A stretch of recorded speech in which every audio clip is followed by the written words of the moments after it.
My apologies, everyone. Okay, at 7:04 p.m., I would like to call the October 18th, 2021 meeting of the Carver School Committee to order. If everyone could please join us in the Pledge of Allegiance. I pledge allegiance to the flag of the United States of America and to the republic for which it stands, one nation, under God, indivisible, with liberty and justice for all. Thank you, everyone. Before we begin, I just would like to welcome Kelly Nemi. She is the newest member of the Carver School Committee who was just appointed on October 5th. So welcome, Kelly. Thank you for being here. We're glad to have you. And I think I saw Tammy was here for comments from the EAPC. So let me make Tammy a co-host so she can turn her Excellent. video on. There you go, Tammy. Hi, Tammy. Hey everyone, I'm Tammy Johnson. I'm the Vice President for the EACC, Education Association of Plymouth and Carver. I just also would like to welcome Kelly to our community. I am a very proud member of our educational community of staff and students.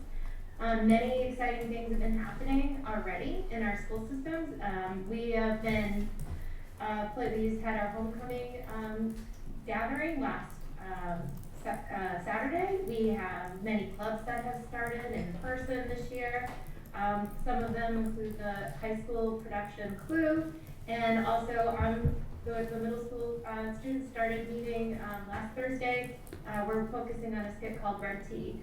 So with all this dedication of all of our staff, it's been an exciting beginning.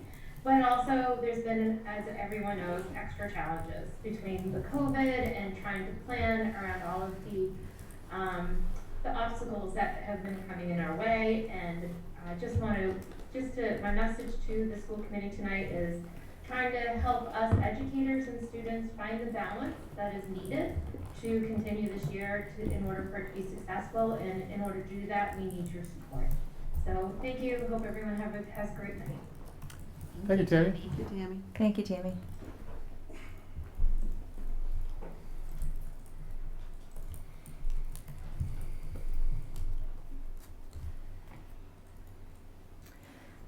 Okay, so next we have comments from the Student Council and Captain's Council. So if you would like to come on up. Or Jay, you can come up. You can come up first. Hello, Jay. How you doing? Good. How are you? I'm very well, thank you. Welcome. Thank you. So I'm Jay Peters. I was here last month as well. I'm the president of Student Council. Just here to give some updates of what we've been doing the past month throughout the building. So last month we ran Kindness Week, and it was successful in our goal of spreading kindness as well as kind acts throughout the building. This year it's kind of new, but it's not really new as a concept, but new for Student Council. We've been promoting themes for the home football games this season. So this past weekend was blackout, and most of the students were all dressed up in all black, so we had a good spirit section going. And as well was the homecoming dance on Saturday. So that went really well as well. Besides the little malfunction with the tent that Mr. Rhoda was hanging on to for dear life. Are there pictures of that? Somewhere, probably. I don't have them, but yeah, but overall it went well. Everyone seemed to have a good time. And then, so moving into like this month we're running our annual fundraiser for the charity Make-A-Wish. And the mission for Make-A-Wish is creating life-changing wishes for children with critical illnesses. They seek to bring every eligible child's wish to life because a wish is an integral part of a child's treatment journey. So to spread awareness, we're decorating the school, including doors of teachers and staff. We're also raising money throughout the school building and through community donations. And then as well, students and staff will be dressing up for Halloween at the end of the month as a spirit event to also raise money. Great. So for the charity, our goal this year is to raise $2,000. Last year we raised $1,500, and the year before we raised $1,000. So we're always looking to increase. Anyone who would like to make a donation can just drop off cash or check to the middle high school main office. And then the last little update is just next month, Middleborough High School is hosting a regional leadership conference known as CMASC, which is just a coming together of all the local student councils in the southeastern part of Massachusetts. And it's the first real one and the first in-person one we've had in 2 years, so we're all really excited for it. Excellent. Fantastic. Perfect. Great. Thank you. Thank you. Thank you so much, Jay. Thank Thanks, you. Jade.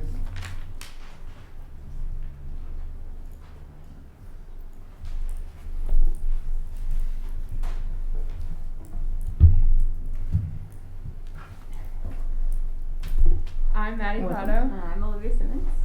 So we are here tonight representing the Captain's Council. We are both captains of the varsity volleyball team. The volleyball team is Carver's newest sport, and it attracts many players in grades 8 through 12 each year. This is our third year of playing of the volleyball program in Carver, and we've had an overwhelming turnout at tryouts this year, and we are able to have both a JV and varsity team. We've had a great season so far and only have 2 games left with our last game of the season next week in Mashpee. Our most recent event included the Captain's Council collecting 26 Halloween-themed bags filled with a variety of small toys, activities, and some candy. We will donate them to be distributed by the Plymouth Area Coalition located on Route 80. Our next event that we have started planning is the girls' Powder Puff football game that takes place the Tuesday before Thanksgiving.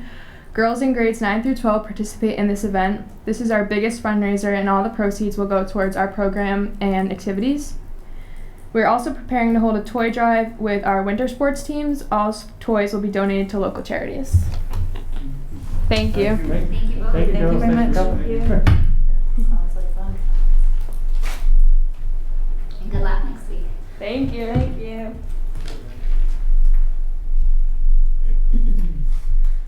Okay, so that brings us to comments from the general public. And it's okay, I didn't do my usual introduction of just reminding people this meeting is being held virtually in accordance with the Governor of Massachusetts March 12, 2020 order, suspending certain provisions of the open meeting law. So it's virtual on Zoom, live on Area 58, and live in the room. And so far, it shouldn't jinx us, no technical difficulties in this meeting so far. And so this will be the opportunity, if you're interested in participating in public comment via Zoom, if you could put your name into the chat at this time. Thank you. That would be great. Thank you, Scott.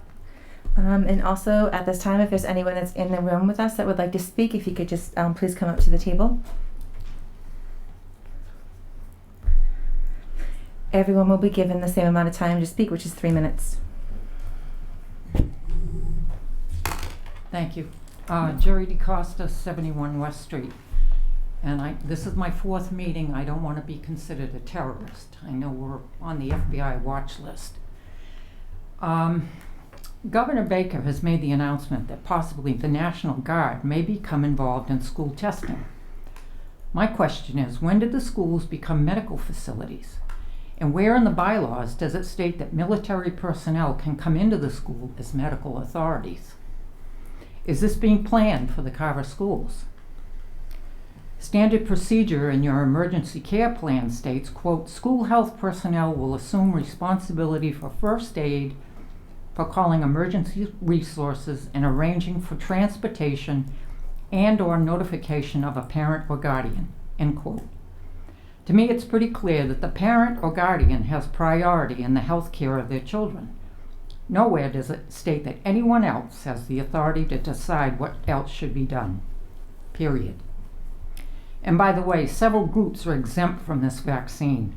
Congress, the White House staff, the U.S. Postal Service, the homeless, and all the illegals pouring over the southern border. So how is it even conceivable that you would even consider mandating that these children be vaccinated? Second, is the no-vax stipulation regarding mask wearing going to be implemented? If so, that sounds an awful lot like segregation to me. And how will that be applied? Separate classrooms? More teachers? Doesn't sound practical or illegal. Which brings me to my main point. I've checked the COVID dashboard for the last 3 reporting periods.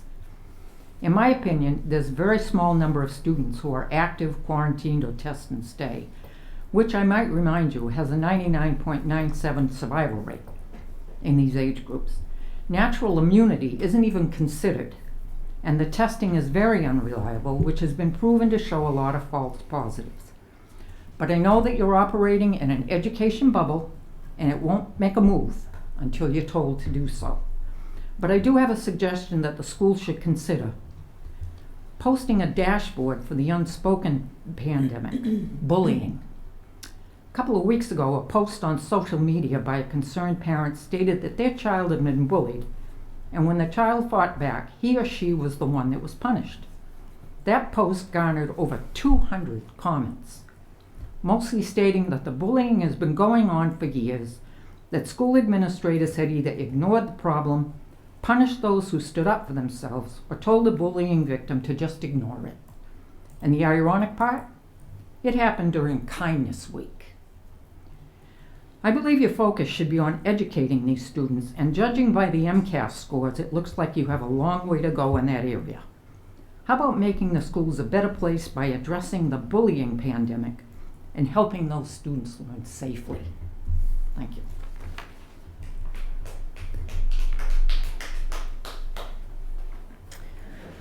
Is there anyone else that's in the room that would like to speak?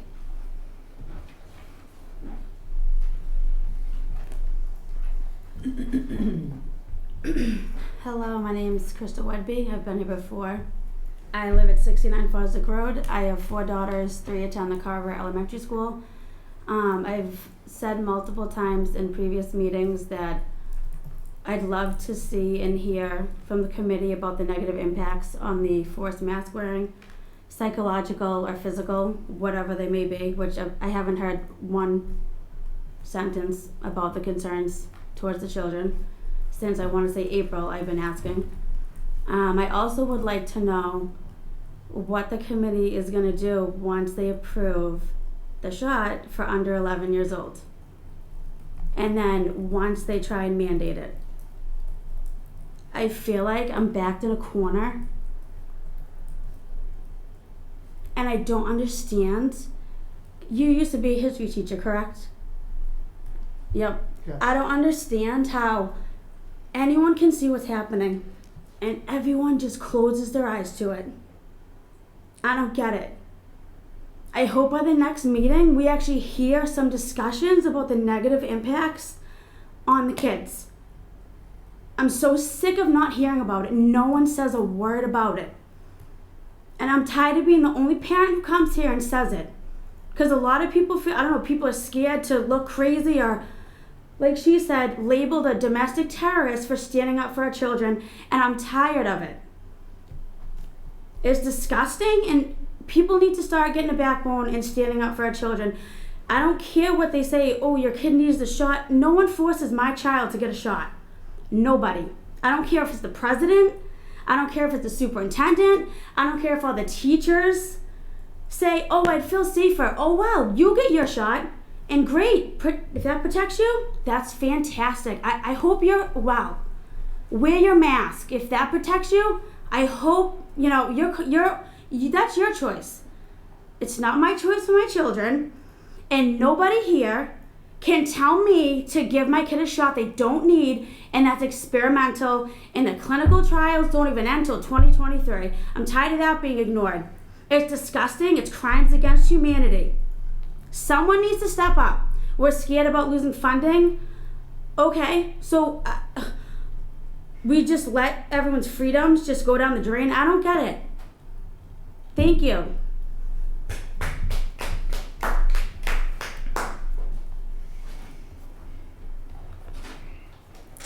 Has anyone put their, looks like I see one. Yeah, so this is your Chat. opportunity to put your name into the chat if you're interested in participating in public comment.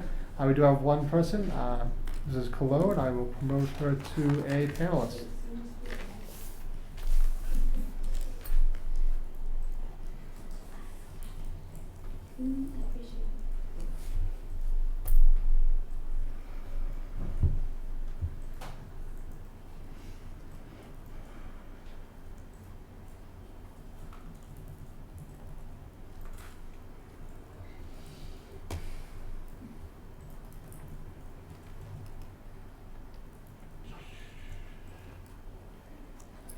Hello? So yeah, Mrs. Cologne, 1 second. You're, your video is not coming up. If you just give me a second, it's not coming over on our side as a panelist.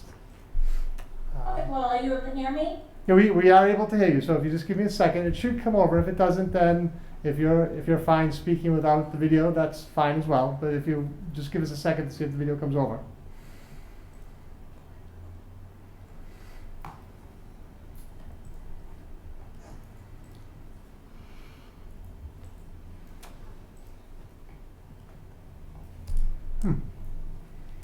Well, Mrs. Clone, you're not listed as a panelist or an attendee, but we can see your name up there and we can hear you. So I think if it's okay with you, I will just go forward and let you begin your public comment. Mrs. Clardy, does that work for you?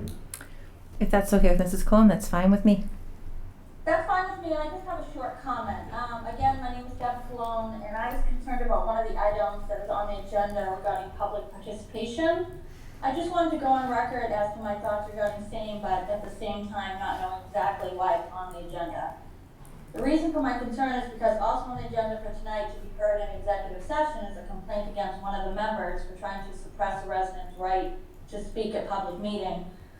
And it's also outlined in one of the letters that will be posted soon after I assume the minutes are approved from last meeting. It was regarding a violation of the open meeting law. And I know this all because I'm the one that filed the complaint. The reason I'm speaking out tonight is because I hope it is not a further attempt to try to suppress free speech in the future. I think people should be aware of the things that are being handled in executive session, especially if decisions regarding those items are then being addressed in the public portion of the meeting. I guess we'll know soon exactly what the agenda item is all about, but I want it to be heard regarding same. Thank you for listening, and I hope everyone has a great night. Thank you. Okay, thank you. Thank you.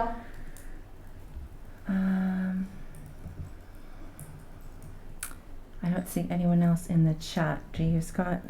Or Meredith? I don't see anyone else. No, I do not see anybody else in the chat for a public comment. Okay.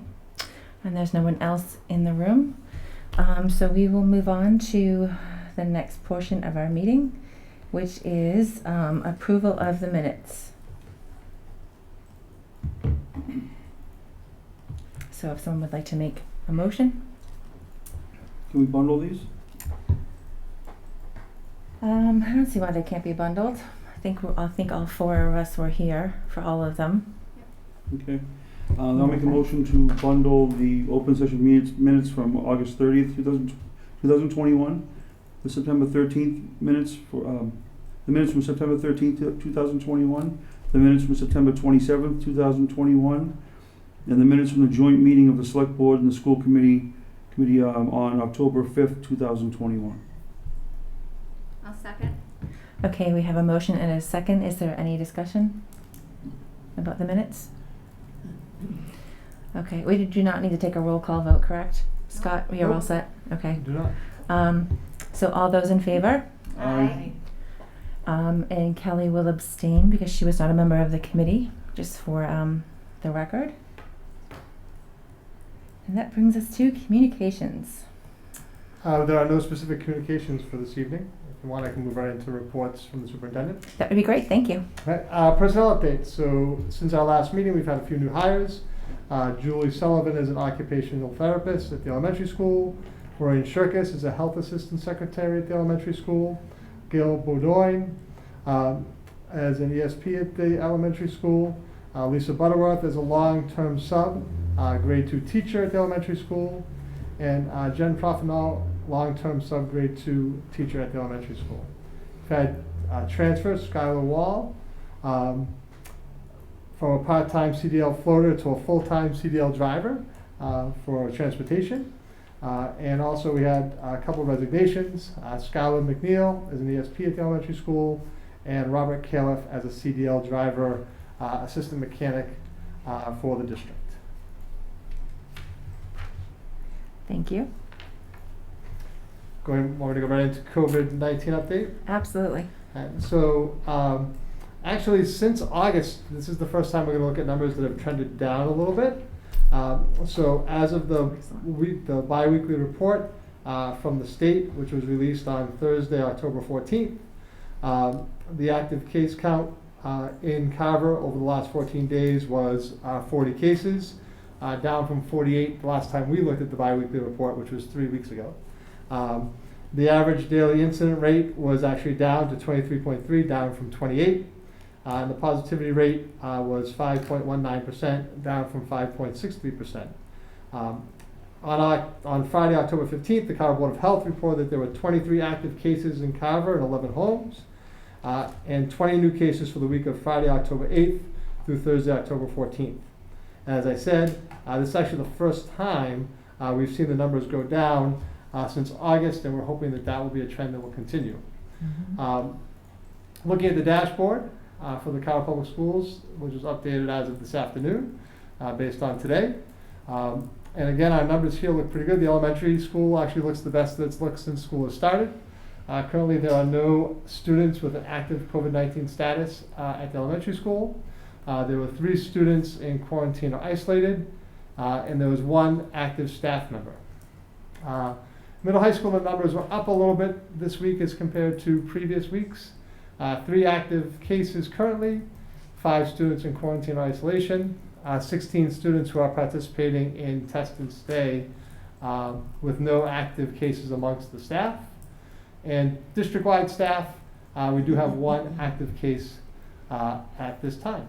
So that's kind of an update of the numbers around COVID. And as I said, these are the best numbers we've seen since August, and we're just hoping that will continue. I guess I'll take any questions.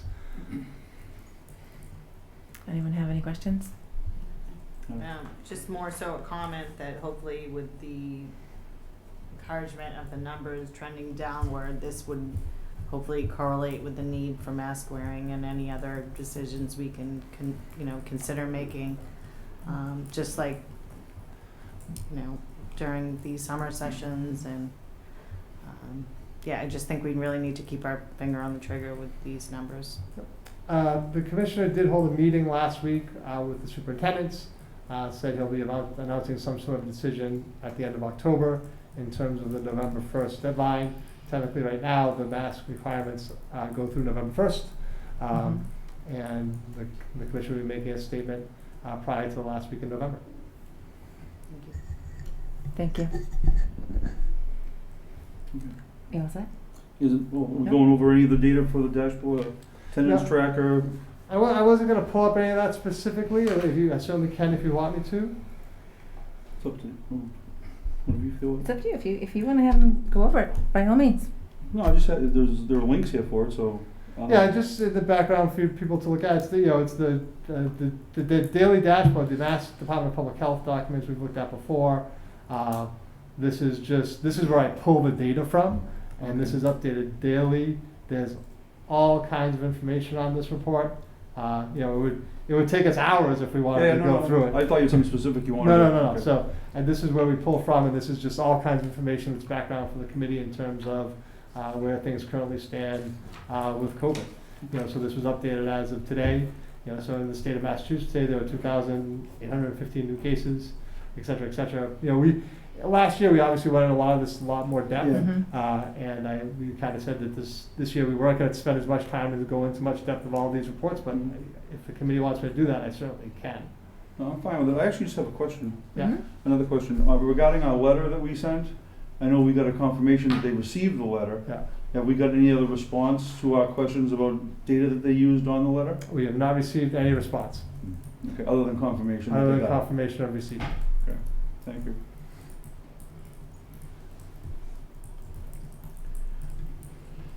Everyone all set? Any other questions on COVID at this time?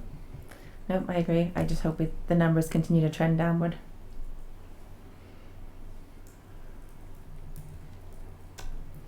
All right, then we're excited to have Brian Lambro here with us. So each month we've going to have a department chair from the middle high school do an overview of the curriculum of their specific subject area. We also plan on doing presentations on math, reading, science, social studies at the elementary school. So we're excited to have the social studies department chair, Brian Lambro, here to talk about the social studies curriculum, the history curriculum for our students in grades 6 through 12. Excellent. Brian, glad to have you. Welcome. Thank you for joining us. Thank you, Scott. Hello, everybody. Thank you for having me. My name is Brian Lambro. I've been the history department chair at Carver since 2012. and I've been at the school since 2001. So it's my pleasure to be with you here today, talking about our curriculum. I actually want to start by talking about an event that we just held last Thursday that Stephanie was involved with, that Scott helped to plan. So we had 9 officials from the town come to talk to a group of 10th graders who are studying, one of the things they're studying is local government. So we set up a civics fair where we had different officials at different tables, and the students circulated around so they could see how their town works, how hard people are working for them and for the community. So I think it was a really positive event. We're going to go to the next slide. We could just take a quick look at all the good folks who volunteered their time and their energy. So I just wanted to express my appreciation for what they did. And the reason we do that kind of event is because it's right in line with our overall mission as a department, which is essentially to get kids ready to be good citizens, to be informed, thoughtful, and active in their community. And obviously here at a school committee meeting, this is like a living example of that all you and our participants are doing. Mm-hmm. So I'm going to try to answer 2 quick questions. One being, what's our scope and sequence at Carver Middle High School? What do the students learn throughout the grades? And how do we incorporate the mass history frameworks with a focus on civics and learning key skills alongside content? So 6 through 11, we teach core history courses, actually starting with geography in grade 6 and then going all the way through grade 11, U.S. History 2. We're guided by the mass frameworks.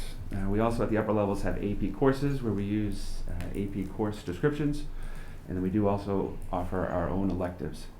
As a department, our focus, the big picture focus is on civics. In terms of academic skills, we hone in on research, the ability to gather, analyze, and use information, access and select information critically and ethically.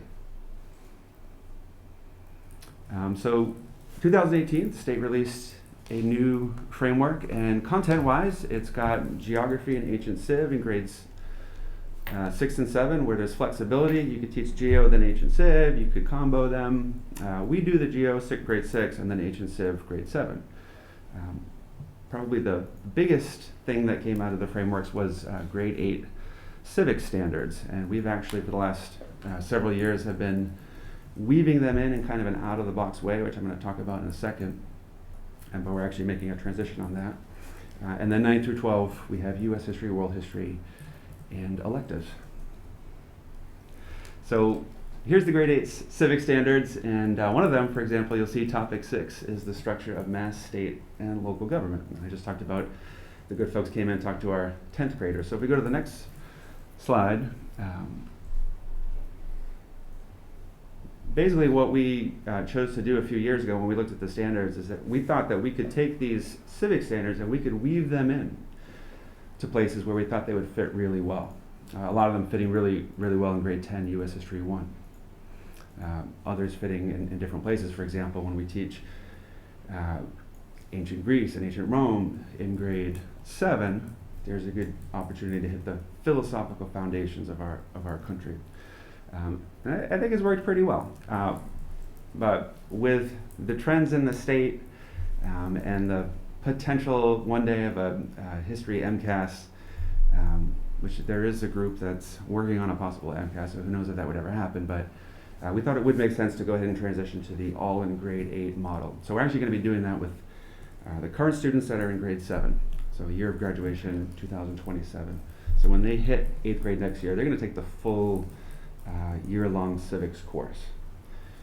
The students that are older than them, we're going to kind of sort of like grandfather in the older courses. We had to make some adjustments, so now world history is just 1 year in grade 9.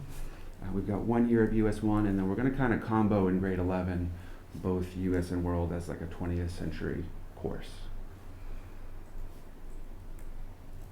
So getting back to the framework, big picture wise, in the daily lesson at Carver Middle High School, our teachers are helping students learn content and skills, and we're trying to blend those things together.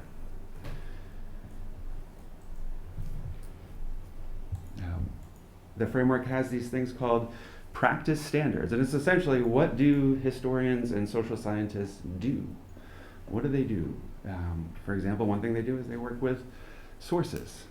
They do inquiries. They make arguments. Now, we know we live in a polarized society, with a lot of contentious issues. I think maybe we get a flavor of that at these kinds of meetings.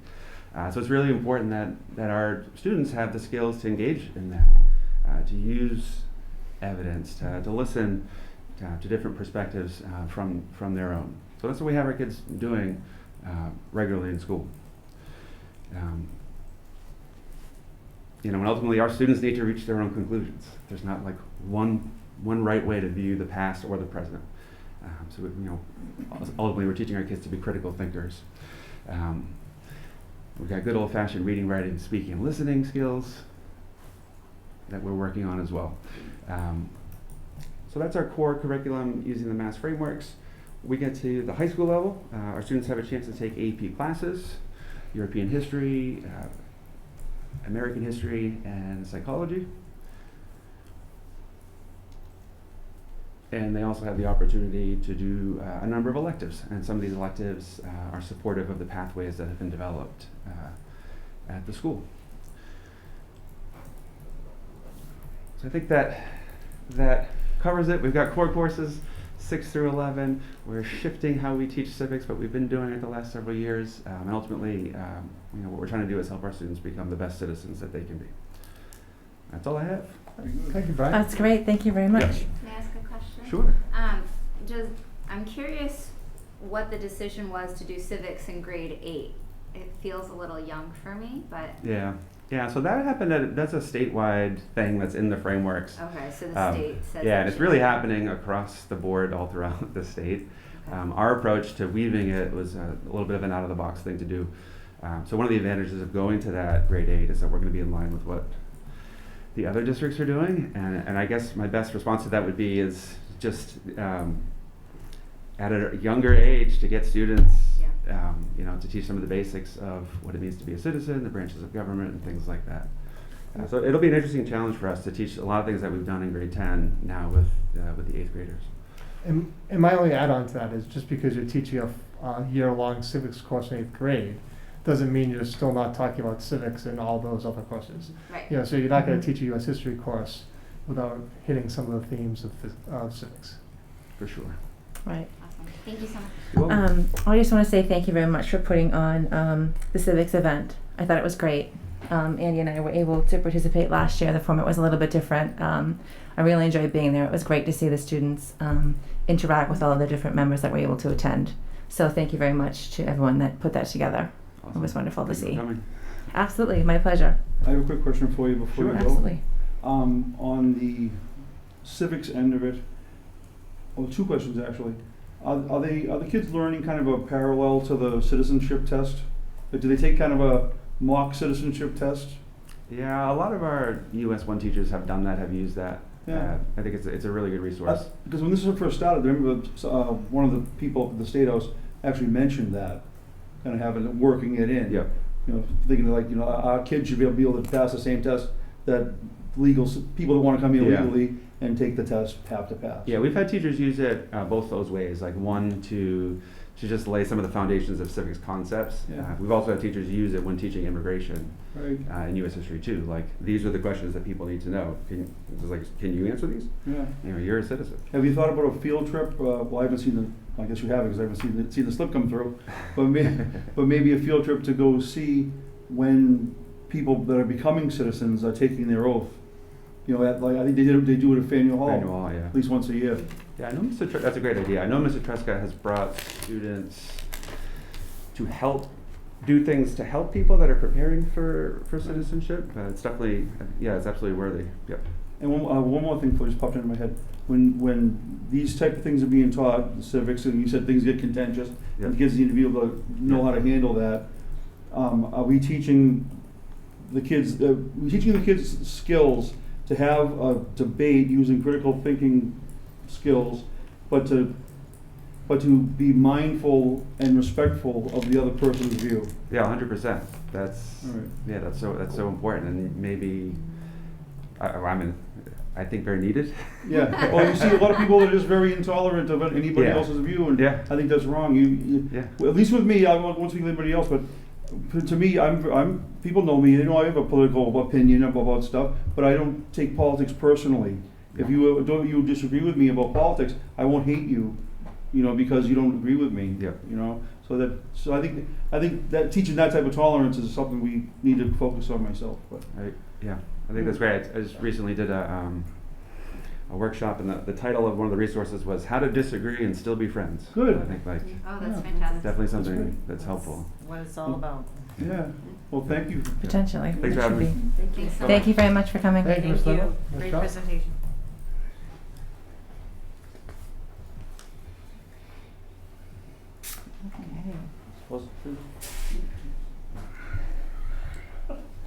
Drinks exploding in my ring. Oops. Okay, so next that brings us to student assessment report from Meredith. Am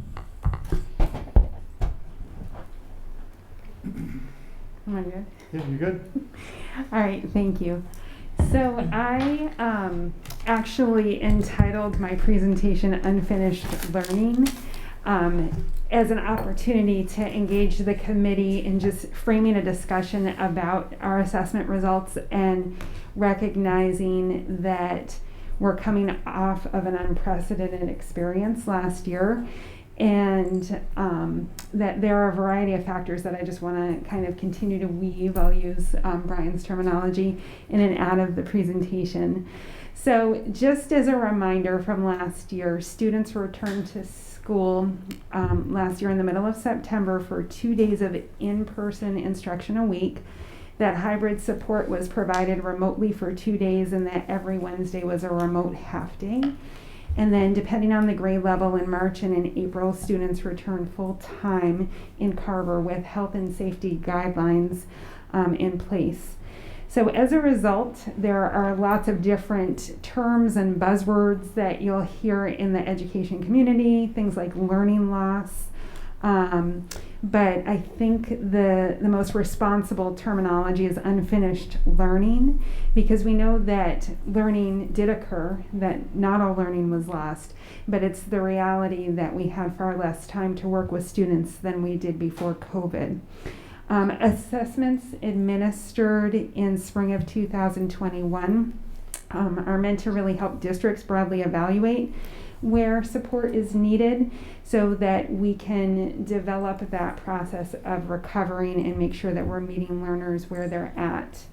So pulled directly from the Massachusetts Secretary of Education, James Pizer, he says the MCAS tests administered in the spring provide Massachusetts educators and families with critical insight into where students did not progress academically, and the results clearly illustrate how the disrupted school year of remote and hybrid learning impacted students' academic achievement.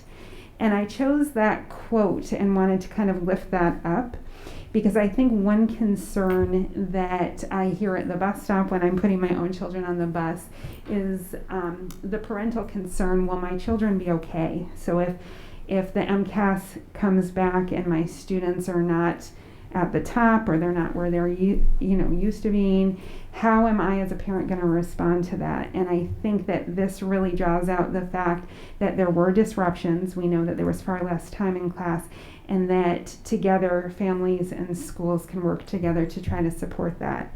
So just doing a simple math equation on the next slide, typically when we talk about school year learning, we talk about 180 days of in-person instruction.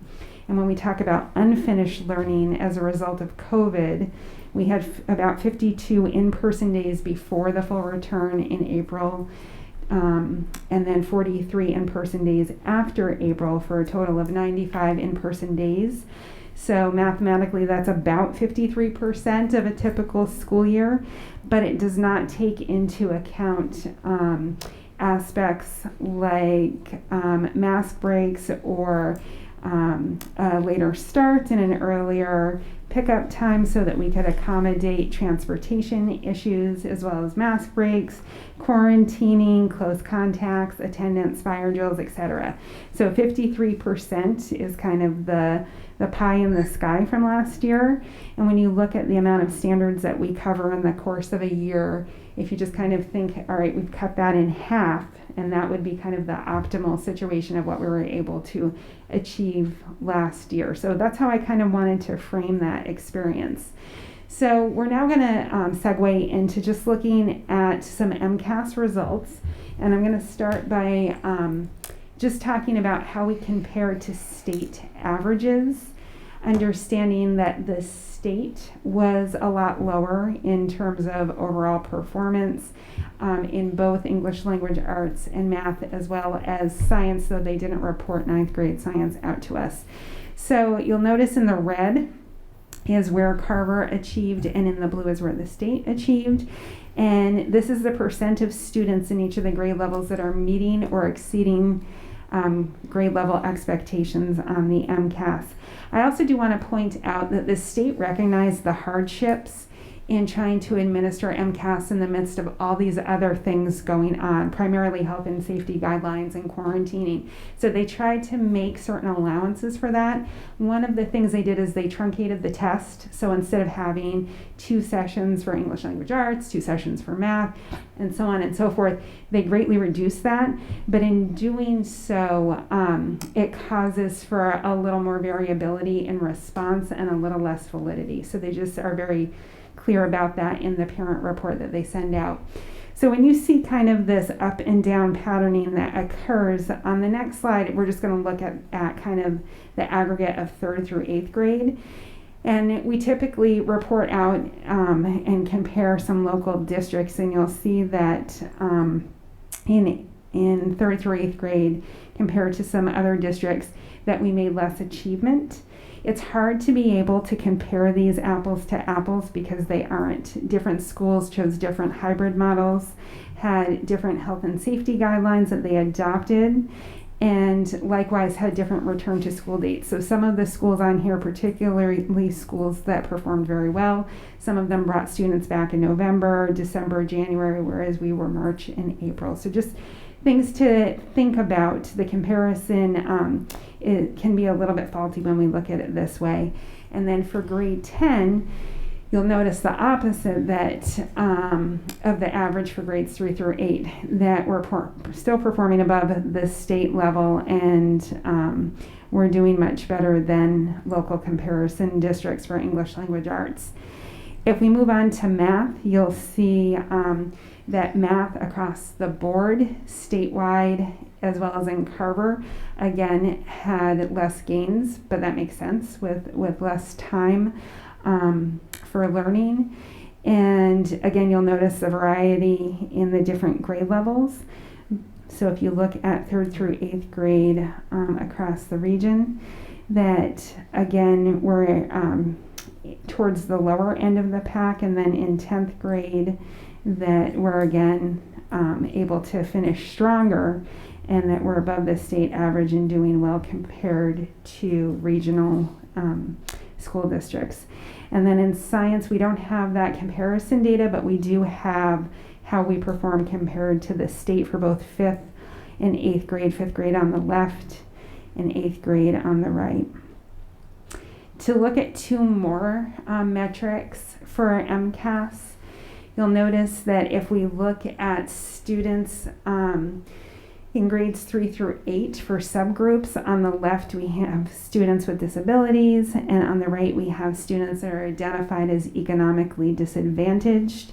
And you'll notice that we outperformed the state average in both of those subgroups, and that would be for reading and math. And then for grade 10 on the next slide, we did less well than the state with English language arts and math for students with disabilities, but we were close with math, and then outperformed for economically disadvantaged. So one thing to consider is that this test was based on state standards, and while it's the most kind of publicly accepted metric for how students did. We also have additional assessments that happen in school. And something that's much more statistically valid and has a much broader sample is called NWEA. So this is an assessment that we brought about and piloted last year, and that we administered in the fall and then again in the spring. And then this year we are in full adoption in grades 1 through 8.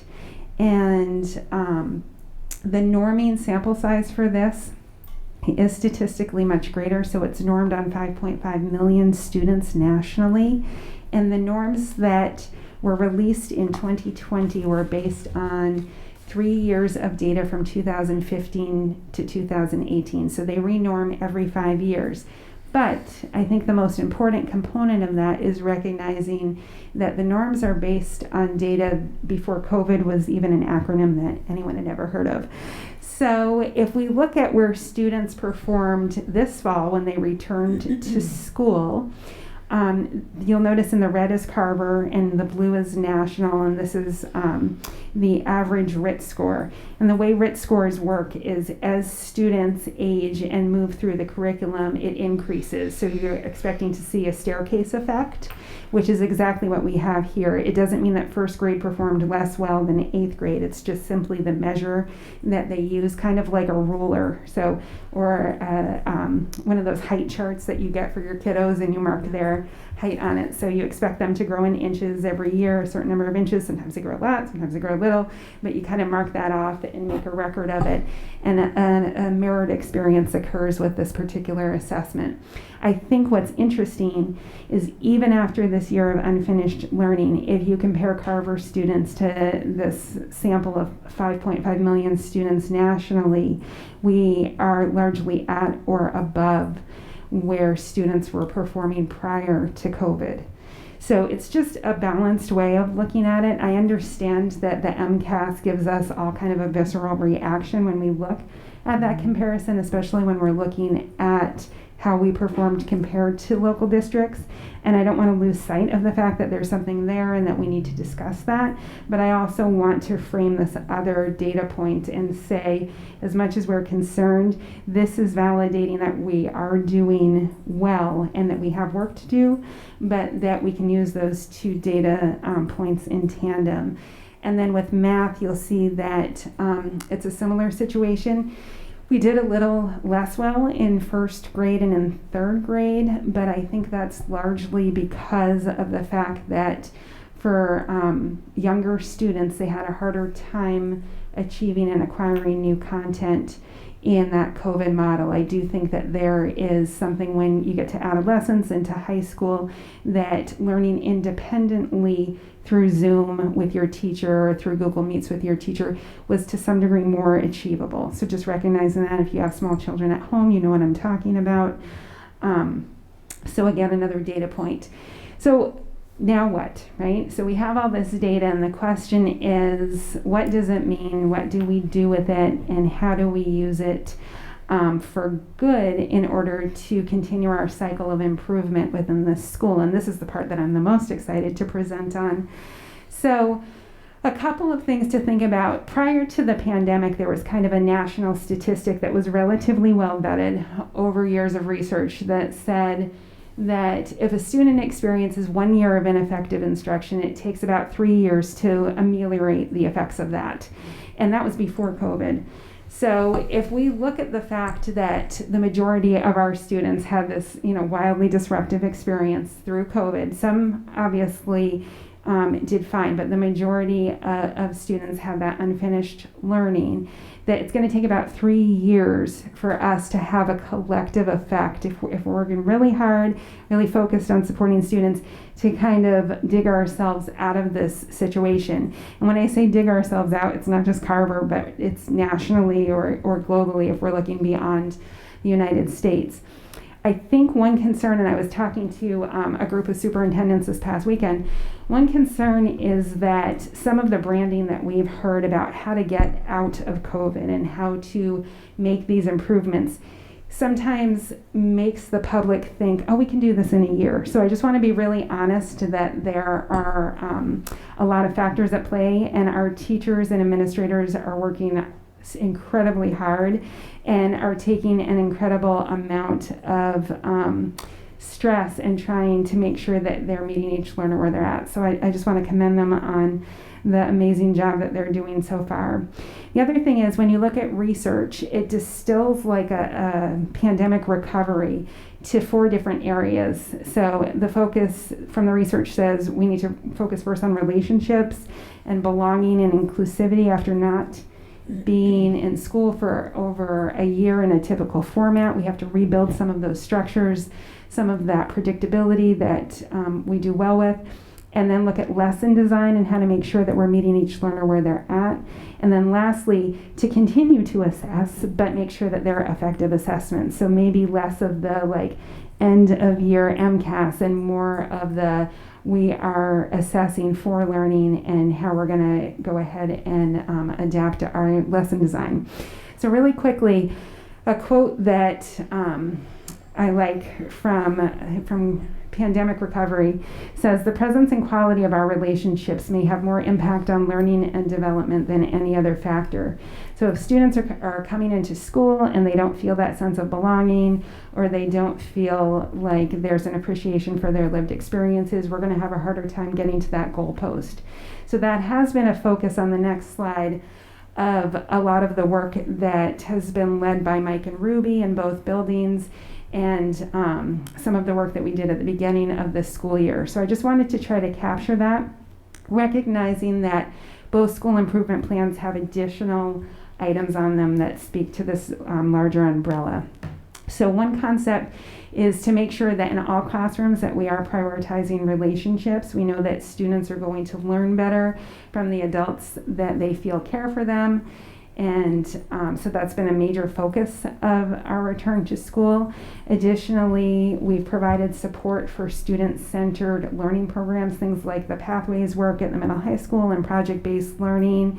And then at the elementary level, also looking at making sure that reading material is connected to students' interest and the fact that students feel like they have some voice and choice while they're at school.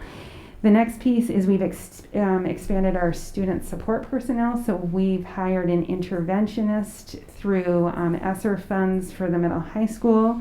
And initially that person has worked with transitioning students who were fully remote last year to in-person, checking in with each of them and making sure that their needs are met, and is transitioning to some academic tutoring as determined by the middle high school's student support team. And then the addition of a school adjustment counselor at the elementary school to make sure that all students are receiving lessons in social emotional learning. We use a curriculum called Second Step, which is research-based, and that's a component of that.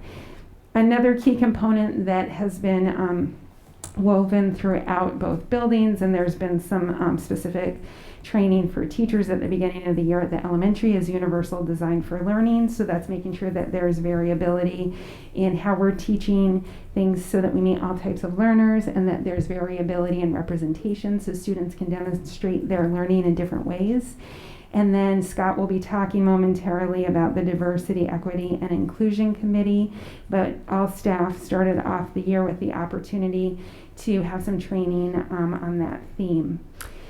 On the next slide, in terms of lesson design and effective assessments, as I mentioned earlier, we've moved from the pilot to the full adoption of NWEA, and this has provided additional reporting features for staff. We also are in the process, both Mike and Ruby are working with their administrative assistants who are doing an amazing job of trying to collate all of the MCAS information and reports and all of the NWA reports to send out to families for students in grades 2 through 8, as well as high school MCAS, so that there's an opportunity to partner with parents. I know I mentioned earlier that that inclination for parents to get concerned about the data. And so we've asked staff to remind families during parent-teacher conferences that those are just unique data points, And because we're going to administer the NWA several times this year, as recommended, beginning of the year, middle of the year, and end of year, that will give parents the opportunity to see trends in their students' results and the opportunity to ensure that their children are growing. And then if, after repeated opportunities, they notice that their children are not, then that would be an appropriate time to I guess, get concerned about that. And then encouraging the use of pre-assessments in all classrooms. And the benefit to that is before you go to teach something, giving a quick little assessment to figure out who in class already has some of that content and where the need is and where students are at, so that instruction can be tailored specifically around skill gaps and opportunities for differentiation. And then, as we mentioned earlier, just ensuring that there's more student-centered learning going on. We did receive that grant last year for project-based learning. There's been a huge team supporting that at the middle high school, and our first cohort of 17 teachers are in the process right now of implementing their first project-based lesson units. And then the last part is to make sure that we're utilizing technology to support learners where they're at. So one tech-enhanced feature that we've been able to get is something called News ELA, which offers a lot of content in history, social science, current events, science, and it gives teachers the opportunity to assign reading material that's at the student's lexile level based on their NWEA. So what that means in English is that students are reading content that they're most likely to grow from, so it's appropriately challenging. The vocabulary and the sentence complexity will cause them to grow and stretch as readers, as opposed to a more one-size-fits-all reading material. So I know Mr. Lamoureux talked about reading, writing, speaking, and listening in history, and so from grades 6 through 12, that's a requirement that all history teachers take a component of that on, all science teachers take that on, it's part of the frameworks, so that is meant to help support them. And then lastly, at the elementary level, we've been doing a lot of work with a COVID recovery intervention model. So if you recall, last year we were unable to provide specific intervention outside of the classroom, not only because of the health and safety constraints, but really due to the repurposing or reassignment of staff members. So in an effort to make sure that we could return to school, we had to find ways to provide remote teachers, to provide hybrid coaches, and to make sure that class sizes were manageable, again, within the health and safety guidelines. And so consequently, it was an all hands on deck, and everyone was reassigned for that process. So this year we've been able to bring back intervention and augment that through the support of ESSER funds, so that we have smaller groups, we're able to service more students, and we're able to utilize NWEA data and other curriculum-based measures to organize flexible groups. We've had a great start. It's been positive, but it has not been without wrinkles that we're trying to iron out, which is understandable. We've had some feedback from parents about, is this the right placement for my student, or can I get into this for my student? And the flexible groups is the number one piece. Every 6 to 8 weeks, we'll be doing a quick reassessment, not anything lengthy, but something that tells us whether or not a student would still need some support.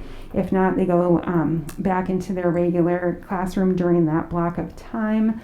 And work with their classroom teacher. If they need more support, they get that opportunity. The other thing is, in years past, we've started intervention later on in October, and based on teacher feedback and requests, we've been able to start that a lot earlier because we had data available last spring that allowed us to develop groups over the summer with the help of elementary administration, spending a lot of time working on that, and Melissa Leary, our director of special ed, helping me with that.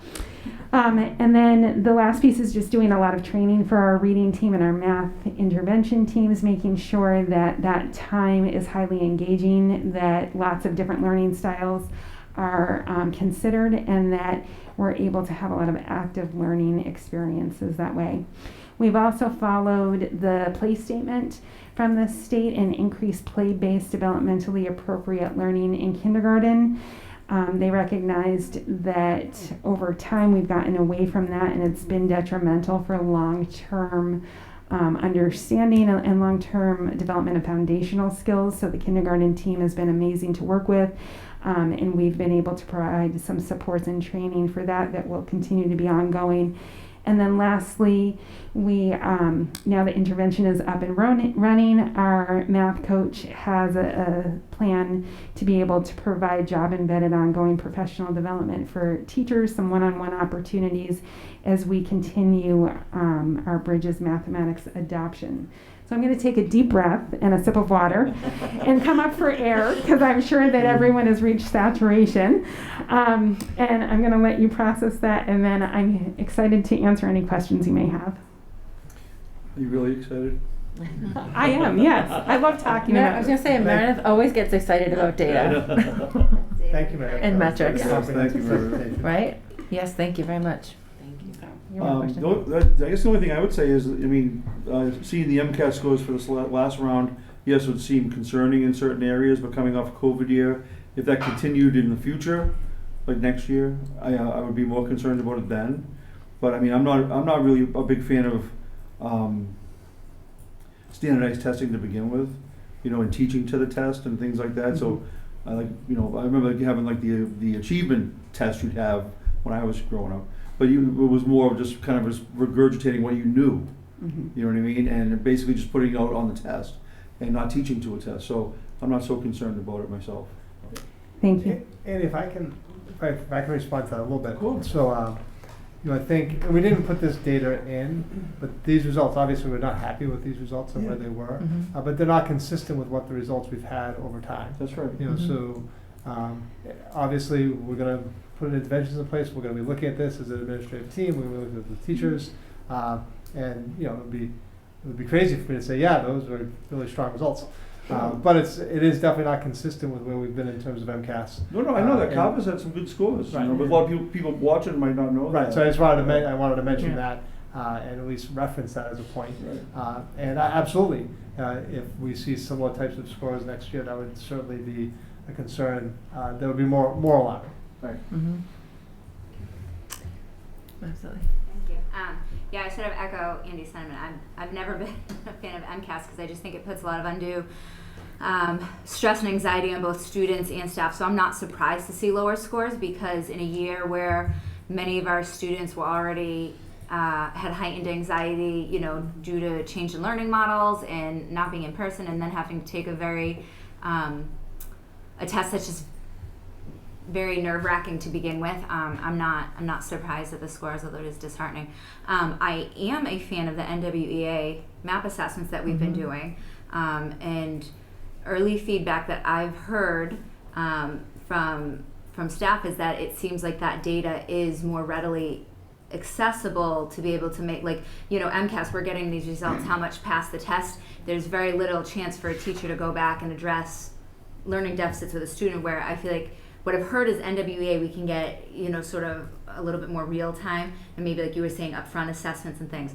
I'm curious with the NWEA map assessments, are we able to track individual student progress as well with that? So like teachers can look at their class and look at their students and track it going along to see if there's a student that's not following along at a pace that they would like or whatnot, and to be able to react. Yes, that's a wonderful question. So absolutely, and you're right, the results are typically available within 72 hours of when the assessment is taken. Sometimes it's quicker than that, but they kind of guarantee the 72 hours.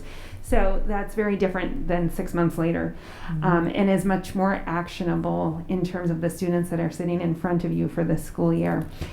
We will administer the assessment middle of year and end of year as an opportunity to show parents the growth that's occurred from the beginning of the year and the end of the year. Middle of year, we probably won't send parent reports home, but that's more of an internal, do I need to be concerned about Meredith? Is there anything I can do to help support Meredith? How is she growing? That sort of thing. But the intention behind that and the report that parents will get, they'll get their own student level report that will be sent home later this week or early next week with a chance to look at that. And then for elementary, you can bring that to your parent-teacher conferences and discuss that. And if you recall, I think the committee asked last year if parents would be getting that data, and we said that last year was a pilot year. We really wanted a chance to, as practitioners, get to actually use it a little bit and understand it better, so that when families receive their report, we would be able to talk about it with a level of knowledge and experience. And obviously we're still early on in that, but we're really excited about that chance. But yes, it will break it down to the student level and that sort of thing. It also gives larger grade level information, as you saw in my slides, which really helps administration and the grade level look at different areas that we need to strengthen. For example, if we notice that at the grade level we're doing less well in something like measurement and data, but we're doing great with operations and algebraic thinking, we might want to say, hey, we're going to embed more measurement and data into the course of the year to make sure that students are strengthening that area. So it can be used twofold. That's awesome. Can I have one more question? Yeah. The other thing I wanted to ask, I really liked how you entitled it Unfinished Learning. I think you're right, that does sound better than Lost Learning. I know through several conversations that I've had with individual teachers, just people that I've run into in the school community, they've said, that they've encountered unfinished learning, and they're working hard to figure out how to go back and teach some concepts that maybe should have been taught in prior years, so that they're able to get through their current year framework. For instance, it'd be really hard for a math teacher to teach pre-algebra when their students still aren't strong in multiplication and division and fractions. Mm-hmm. So they're having to go back. I'm wondering at a school-wide level what we're doing to support the teachers and staff in sort of developing these custom lesson plans that are pulling in prior year learning concepts to support the current year frameworks. Yep, I think that's a wonderful question, and I think you're spot on. I know, and maybe because we've just made it through this testing cycle and the data is now available to teachers, or maybe the combination of that and parent-teacher conferences, I think there's a collective level of stress that I don't know if I predicted going into this school year. And I think the reality is, when you look at how teachers, and I think in Carver we have an exceptional level of professionalism from our teachers, where they're really looking at how do I take these frameworks and make them understandable to students and make sure that we're teaching the best way that we can. But we have this many standards to teach in 180 days.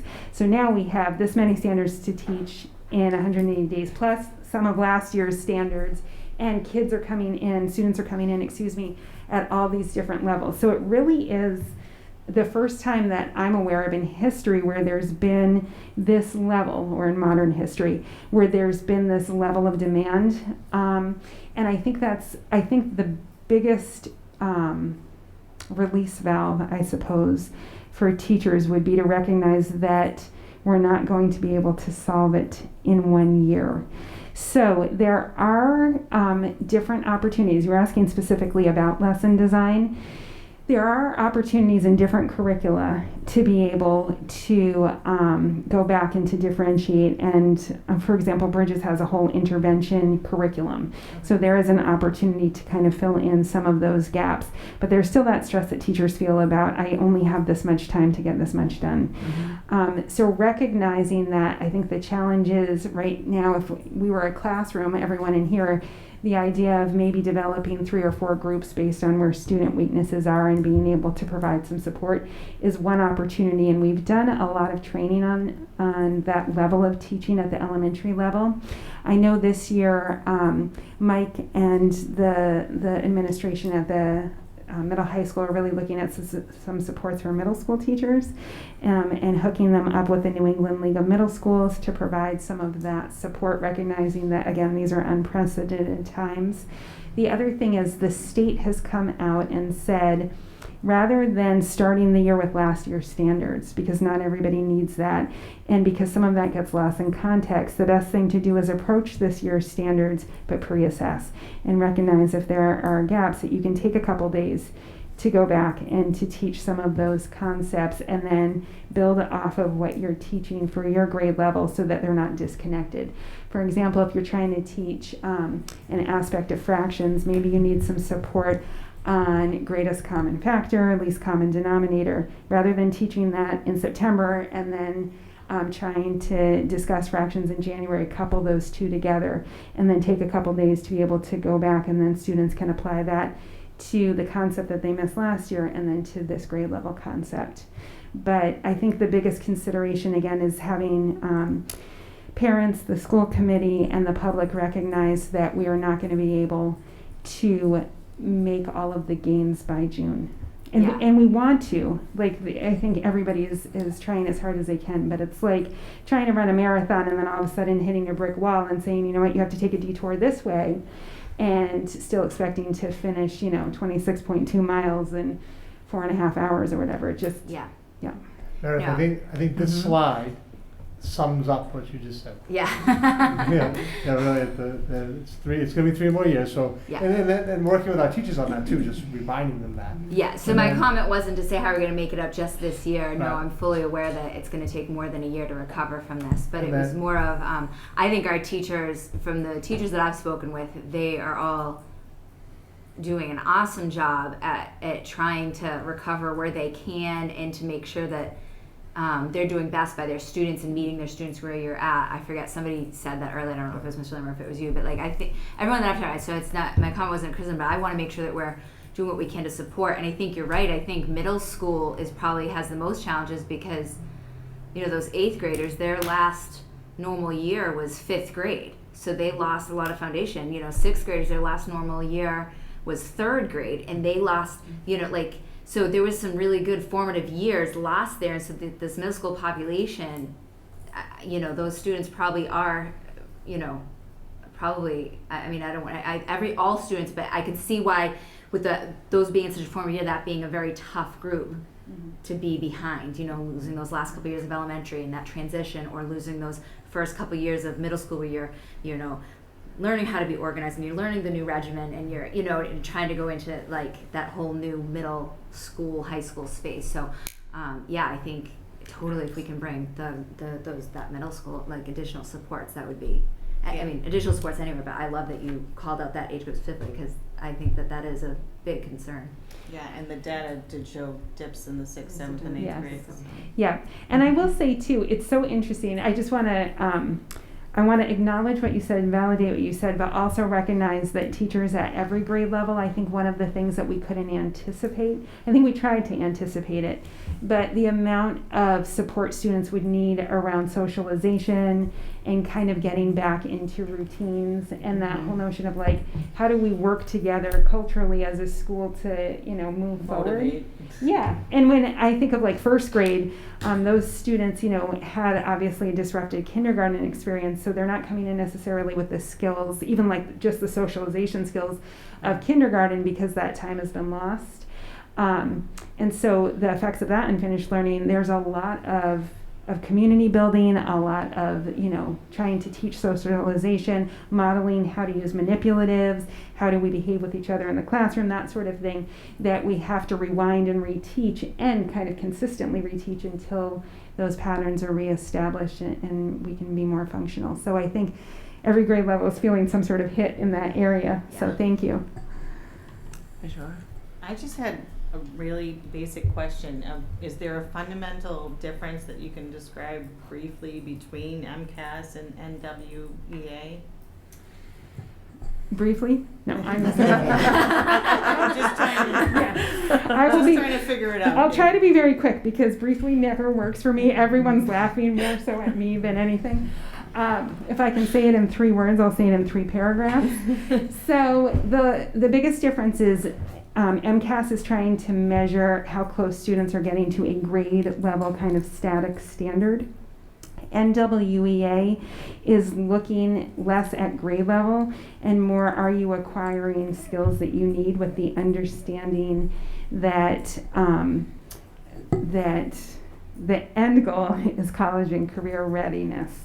So they're trying to give you data that doesn't just say, oh, if you're a 5th grade classroom, you have some students that might be at a 3rd grade level, some students that are at 5th grade level, some students that are at an 8th grade level. What they're trying to say is, this is where Colleen is strong and weak and what she needs support with. This is where Meredith is strong and weak and what she needs support with, so that we can deliver more differentiated learning where the student is at. I think the only other piece I'd add on to that is that the NWA is a MAP assessment is computer adaptive. So Can you say, I'm so sorry, what- can you say that again? It's computer adaptive.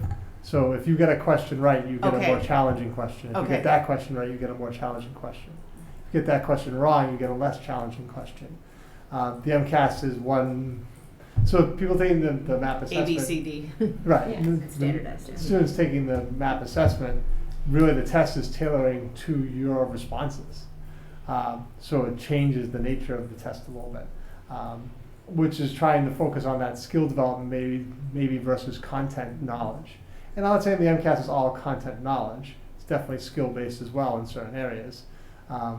So that, I think that's an important distinction between the Yeah, type so of it's a great question way to you see. measure improvement from the beginning of the year to the end of the year. Correct. Yeah, it does allow, it's a more consistent way to measure growth through years and through multiple data points. And then, just as Mr. Neef referenced, the reality is if you took NWA, it's designed so you get half of the questions right and half of the questions wrong. It's just how it gets calibrated. Whereas you might take the 5th grade MCAS and blow through it because you're like, I'm past 5th grade, I've graduated, you know. So it's meant to continually calibrate until you get a real refined measure and list of what you need to work on. Okay. So like a roadmap. Yeah. Sounds great. Excellent. Anyone else have any questions? No? I just want to say my answer was brief. Meredith, thank you very much. It was succinct, Meredith. Thank you very much for presenting. Assuming that at some point later in the year we'll have another presentation. Yes. Well, the next meeting we'll do a presentation on AP scores, Okay. SAT scores. That'll be in November. And then we'll do another MAP assessment presentation in the spring. Excellent. Thank you very much. Thank you. Great questions, everyone. Thank you.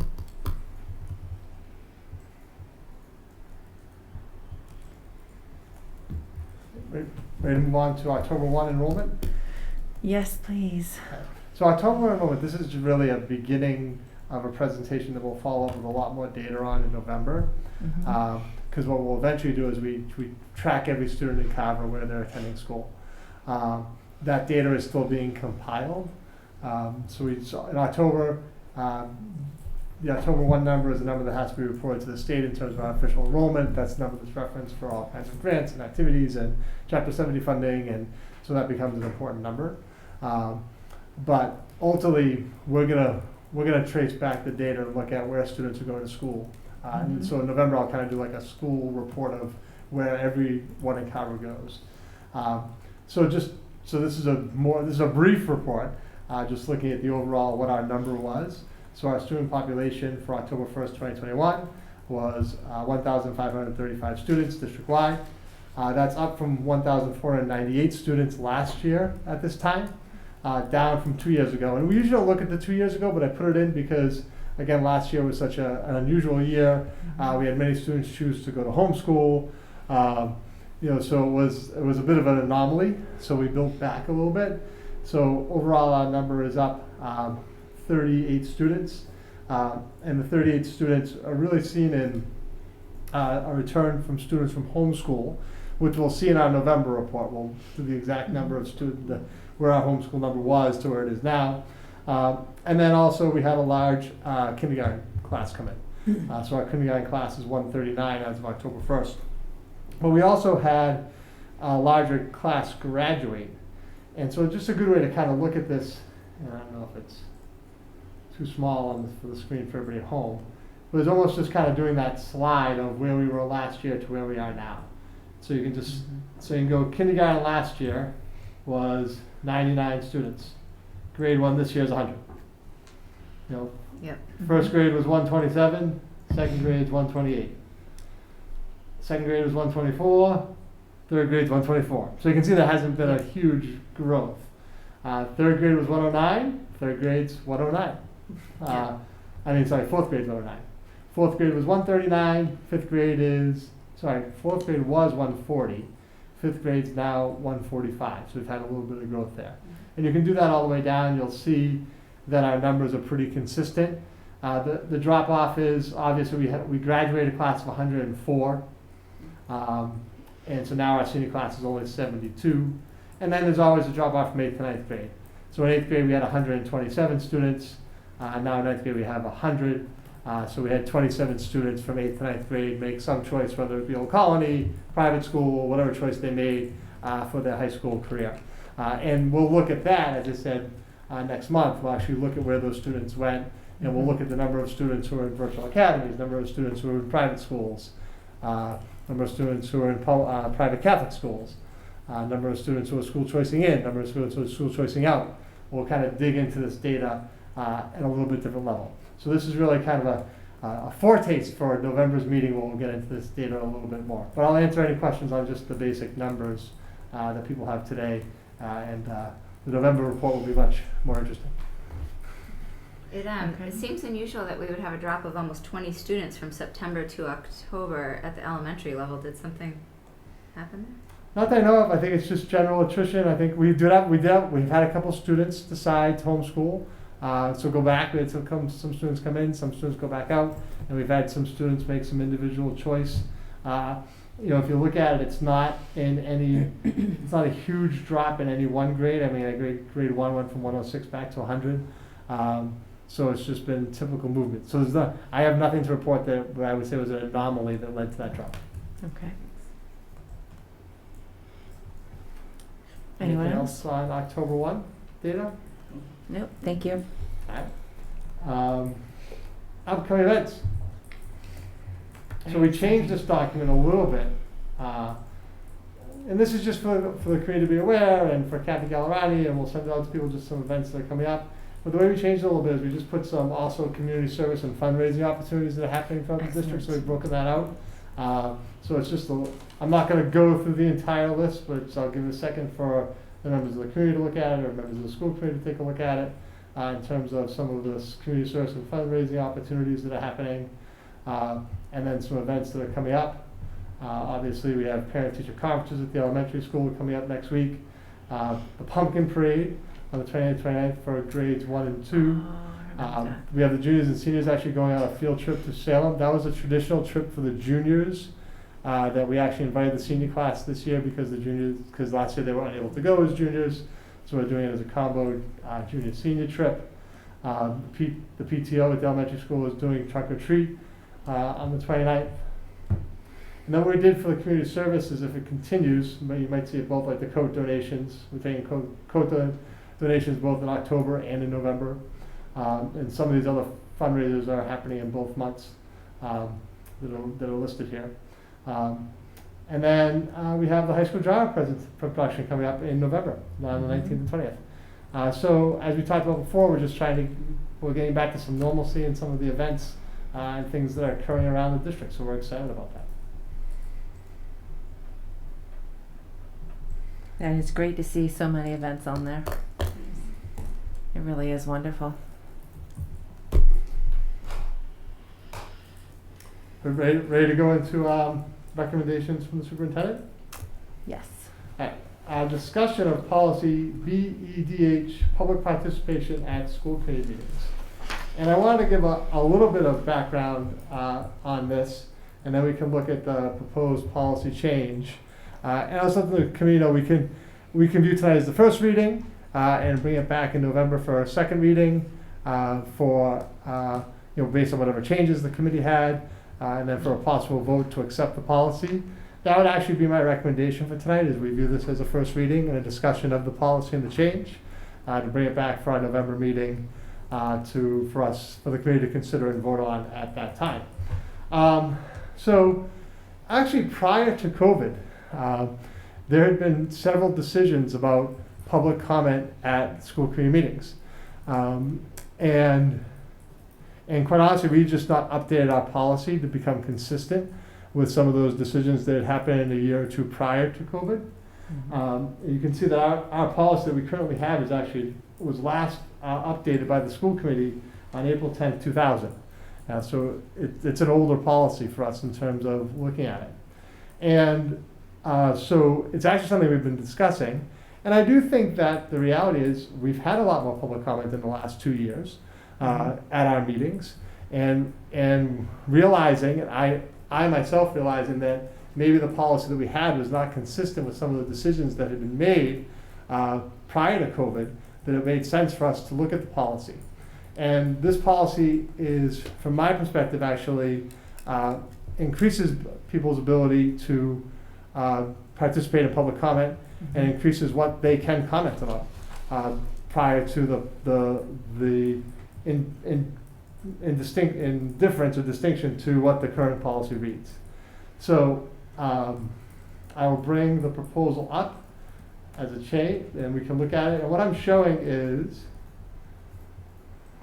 a combination of the old policy with deletions and possible changes. And we'll just, if it's okay, I'll just kind of go through the whole thing. That'd be great. So the opening 3 paragraphs, there are no changes, and actually number 1 is not a change from the original policy. So I'll start with number 2, which is a little bit of change. All speakers are encouraged to present their remarks in a respectful manner. Speakers must begin their remarks by stating their name, town, or city of residence and affiliation. All remarks will be addressed to the chair of the meeting. And next that says moved from prior item number 5. So the old number 5 said all remarks. That last sentence was a standalone number. It just said all remarks will be addressed through the chair of the committee. And I actually want to go back a second and say that this policy that you see before you is consistent with what the recommendation is from the Mass Association of School Committees. Okay. And it has also been drafted by this in consultation with the school district's attorney. You mean I'm sorry, the revised, so suggested revisions. The suggested revisions are, so not I the want old to make sure that you weren't referring to the no, original. not the old policy. The suggested revisions are consistent with the current recommendation by the Mass Association of School Committees and has been developed in consultation with legal counsel, the school district's legal counsel. So number 3, speakers will be allowed 3 minutes to present material. Then, the old policy said the presiding chairperson may permit an extension of time. We've stricken that and we've put a change. Speakers may not assign their time to another speaker, and in general, extensions of time will not be permitted. However, speakers who require reasonable accommodations on the basis of speech-related disabilities or require language interpretation services may be allotted a total of 5 minutes to present their material. Speakers must notify the school committee by telephone or email at least 48 hours in advance of the meeting if they wish for an extension in time for one of those reasons. And number 4, written comments longer than 3 minutes may be presented to the committee before or after the meeting for the committee members' review and consideration at a later time if deemed appropriate. And that is the if deemed appropriate is moved up from number 7. Okay. The new number 5. Topics for discussion must be limited to those items listed on the school committee meeting agenda for that night. For that evening. That is being stricken. And this is an example of where there's actually an extension of what comments people can speak on. Because the old policy was supposed to limit it to only what was on the agenda. This policy says topics for public comment are limited to matters within the scope of the school committee's authority. Therefore, any comments involving staff members or students must concern the educational goals, policy, or budget of the Carver schools or the performance of the superintendent. Under most circumstances, administrative channels are the best means for the disposition of legal complaints involving staff members. And that had been moved up from the old number 6 in the policy, and you guys all have the old policy in front of you. Why this is an expansion is because ultimately the old policy said the committee was only to allow comments based on what was an agenda item.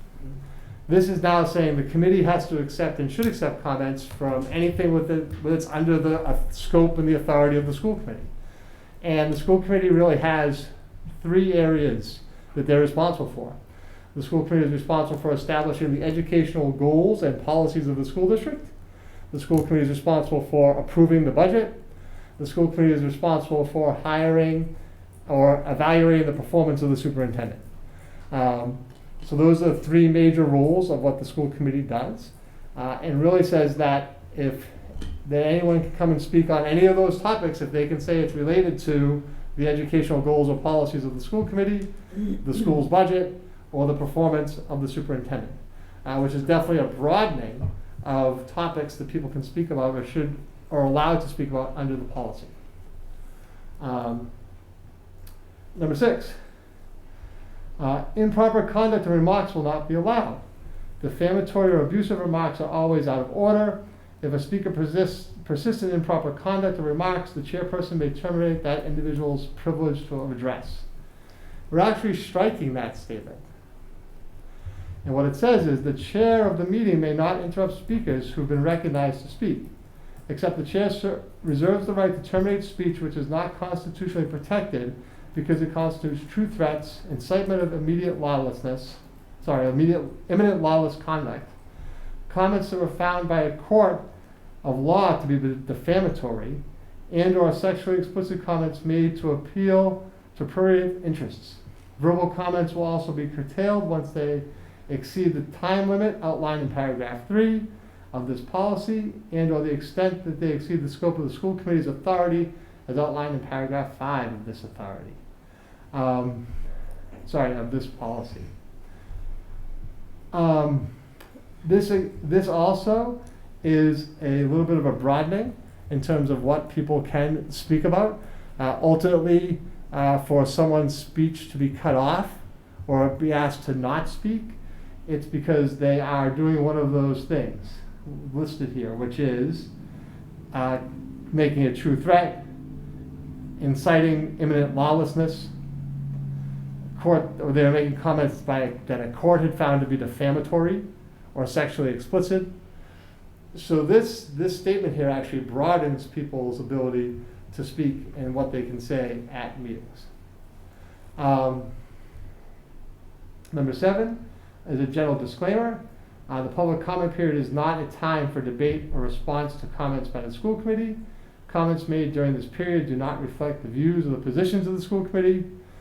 Because of constitutional free speech principles, the school committee does not have the authority to prevent all speech that may be upsetting and or offensive during public comment. Again, this is an expanding in my mind of people's rights to speak in public comment, because ultimately the school committee has to allow comments that members of the committee may find to be upsetting or offensive during public comment. And some of the cases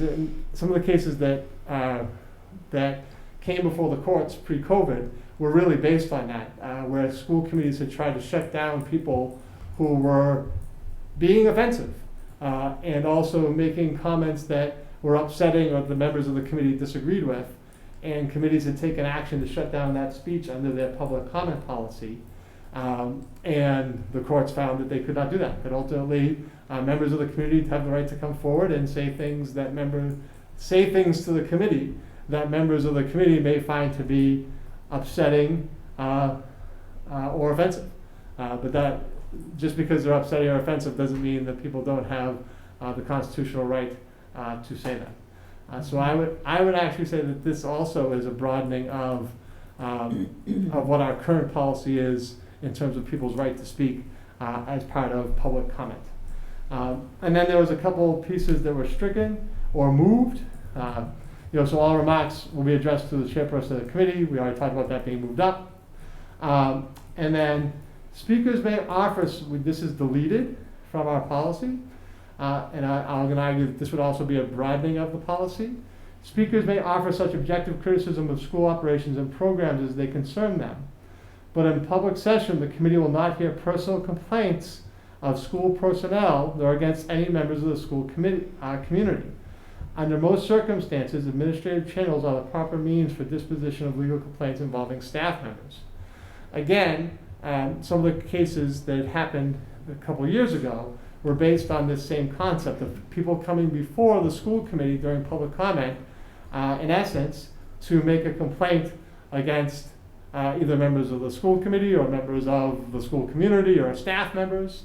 And our past policy, or our current policy, states that people cannot do that people cannot come before the committee and make a specific complaint against a member of the staff or a member of the school community. Where we address this in the new policy is, if we're going to go back up, Probably number 5. yeah, which is again topics for public comment that are limited to matters that are within the scope of the school committee's authority. Therefore, any comments involving staff members or students must concern the educational goals. So it's saying that you could come before the committee and bring a concern against a staff member, against a member of the committee, but really the committee has to say, is that complaint tied to the 3 things the committee has the authority over, which is educational goals and policies, the budget, and the performance of the superintendent. And then it still makes that statement, under most circumstances. And I think the argument would be that ultimately, if you have a concern about a staff member, unless that staff member happens to be the superintendent, because it specifically says in here that that you, if you want to talk about the performance of the superintendent, you can do that. That under most circumstances, administrative channels are the proper means. And that's what we would still encourage people to do. If you have a concern about a staff member, I'll start with the staff member and say, I'm concerned about this. If you're unhappy with the response that the staff member gives you, speak to the assistant principal or the principal. If you're unhappy with the response you get from the assistant principal, speak to the principal. If you're unhappy with the response you get from the principal, speak to the superintendent. If you're unhappy with the response you get from me, then go to the school committee. So we're certainly not encouraging people to come forward with complaints against individual staff members to the school committee. But ultimately, what the courts have decided is that if it is within the scope of the school committee, policy, I know I'm getting repetitive, but I'm just trying to hit those key points of educational goals and policy, budget or performance of the superintendent, that those things are things that you could bring prior to the committee. So these changes and these recommendations that we're making about the public participation policy, in my mind, actually broadens the rights that people have, or broadens the topics that people can bring before the committee and speak about during public comment. So I'll open the floor to questions about the changes, comments. For the most part, I really like these changes. I will always advocate for free speech and for people to have the right to say what they want, even if we don't like it, because that's what makes living in the United States of America a great place, that we have freedom of speech. I have a concern with number 3, 48-hour notice must be provided if they need an extension of time due to language or interpretation needs and whatnot. Our meeting minutes sometimes are posted 48 hours prior to a meeting. I know it's 48 business hours, and this doesn't really specify that, but that may not give somebody a lot of time if they see our minutes and they decide they want to speak on something, to then notify us if they, do require an interpreter or have a speech impediment or, some other extenuating circumstance. So I have issue with that, and I think that should be shortened. I know I personally always look at my email before every meeting because I have to go into my email even to get to the background agenda to log into the Zoom. So I think, 8 or 12 hours would be prudent. My only response to that would be, especially if it's like interpretive services, it just might be hard for us to provide that. You can't notify me that you need an interpreter 6 hours prior to a meeting and me having right. Well, I don't think we'd be legally obligated to provide it. Maybe the person might have their own, but if they need a time extension because of that, I just think the 48 hours is in direct conflict, because sometimes our meeting minutes aren't even posted until 48 hours before the meeting. And so that gives them little to no time to review our meeting. I'm saying meeting minutes. I apologize. Agenda? I meant meeting agenda. I'm looking at the agenda that says minutes, 4 sets of them. Sometimes our meeting agendas are not posted until 48 hours prior to our meeting. And so if someone's seeing the agenda and they see an item that they decide to speak on and they're going to need an extension, like there's no time. I just logistically see that as an issue. So maybe it's, 24 hours, or I don't know what the time is, but I have issue with 48 hours. I think that that's a little unfair given that sometimes our agendas aren't posted until 48 hours before the meeting. Is the translator issue your biggest concern? Well, it's So maybe why an would we interpretation issue. lessen the If they're time? providing their own services, then it's not an issue. Right. I would argue that we'd lessen the time because if somebody sees our agenda and decides that they want to speak, like if our agenda is posted 2 days before our meeting and they see it and they decide they want to speak and they're going to need an extension of time, if the time limit is shortened, then they still have an opportunity to notify us to say I'd like to speak and I need more time. But if we leave it here, then by the time they see the agenda, they may miss their window to notify us that they want to speak. And I think mine might have been a misinterpretation. So, I mean, if we're reading it as they're providing their own services and not expecting assistance from us to provide the services, then I think it would be okay if it was less than 48 hours. Are we legally obligated to provide them with a translator? I don't believe so. I'd have to check, but I don't think we have an obligation to provide translation services for someone presenting a public comment, but I'd have to research that, honestly. Right. Okay, that would be great if So you I do can that. follow up with the attorney on that. That would be great. Thank Not you. sure that it would be an issue in Carver, but Is the intent here that we're providing those services, or the Mhm. intent here that they're providing those services on their own? Mhm. Because that would be the crux for me. If there's not a requirement, and people are providing their services on their own, I could see this 48 hours, less than 48 hours being very reasonable. Mhm. So I'll follow up. I'll get some more information on that. Okay. I mean, as far as I'm concerned on that is if you don't have to provide any services to them, I mean, you could even make the request that night. You could actually have a form and just ask for your name and say, or just come to the chairwoman, chairman, whoever it is, and just ask for an extension before the meeting. Well, there used to be, over here on the side, don't mean to point at you, there used to be slips if you wanted to speak for selectmen's meetings for a while. I don't know why they got rid of them, but they actually signed up for, when there were contentious issues, they had people sign up if they wanted to speak. I don't know why they got rid of that, but they did. Interesting. And any other thoughts on so I will investigate that issue on the 48 hours and the interpretive services. That would be great. Thank you. There was one, I'm sorry, there was one more thing, and I'm just trying to find it real quick.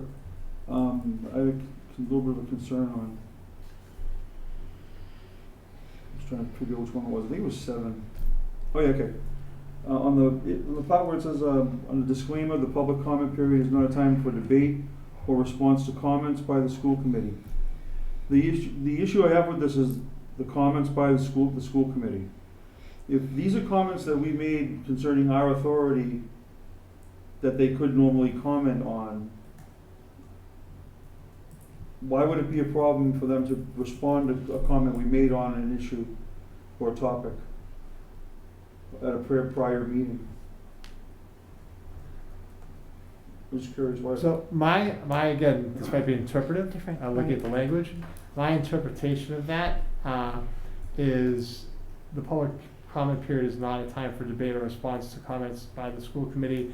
I'm actually thinking that of during the meeting, that if you make a comment during a meeting, it should now not go into a debate with public people in the audience saying, okay, responding to you and now going back and forth. Yeah, I don't think it's a so from my sense is if someone's upset or concerned about something I say tonight and they want to come to the next meeting and say they're upset about that, and you obviously hear references of a member of the school committee, so I'll take it away from me if they're upset about something that Stephanie says tonight and they want to come at the next meeting and speak about that. I think they certainly can do that during their public comment period. Maybe that could be reworded, response to comments made by the school committee in the current meeting, or the meeting at hand.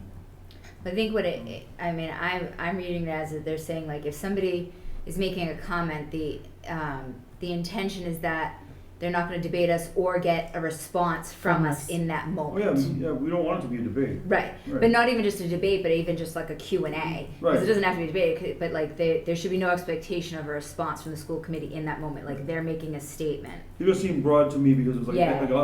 It's oddly worded. You couldn't comment on any comment we made. Yeah. You know what I don't. I didn't take that as the intention, but you're right that it's oddly worded. So maybe It could be the public comment period is not a time for debate or to elicit responses From the school to committee. comments made by the school committee or something. I like that. You're good at that. Well, That that's makes my job.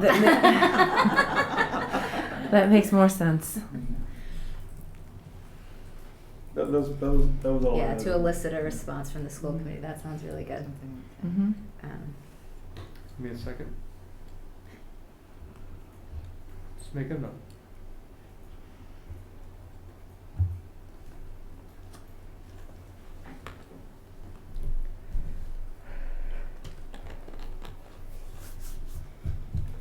All right, anything else?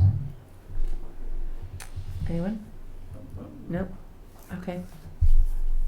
Thank you for taking the time to work on this. Yeah. Yep. Thank you, Scott. Okay, and so we'll view this as the first reading. We'll look at the possible changes. I'll bring those two pieces back to the school's attorney, and then come back with a draft for us to possibly vote on our November meeting. Okay, great. Thank you.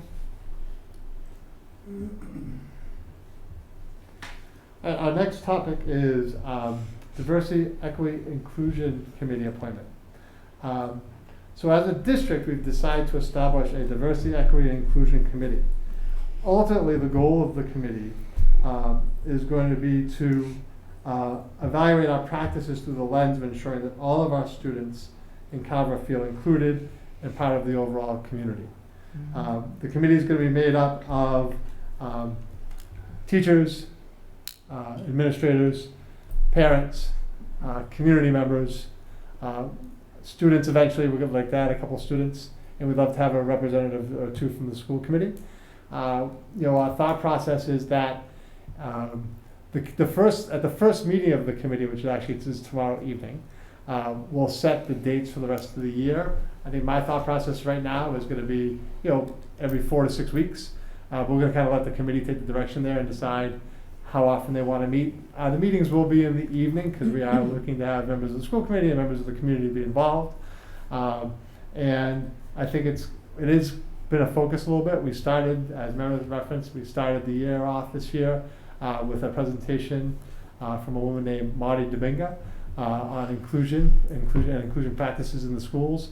It was extremely well received by the staff.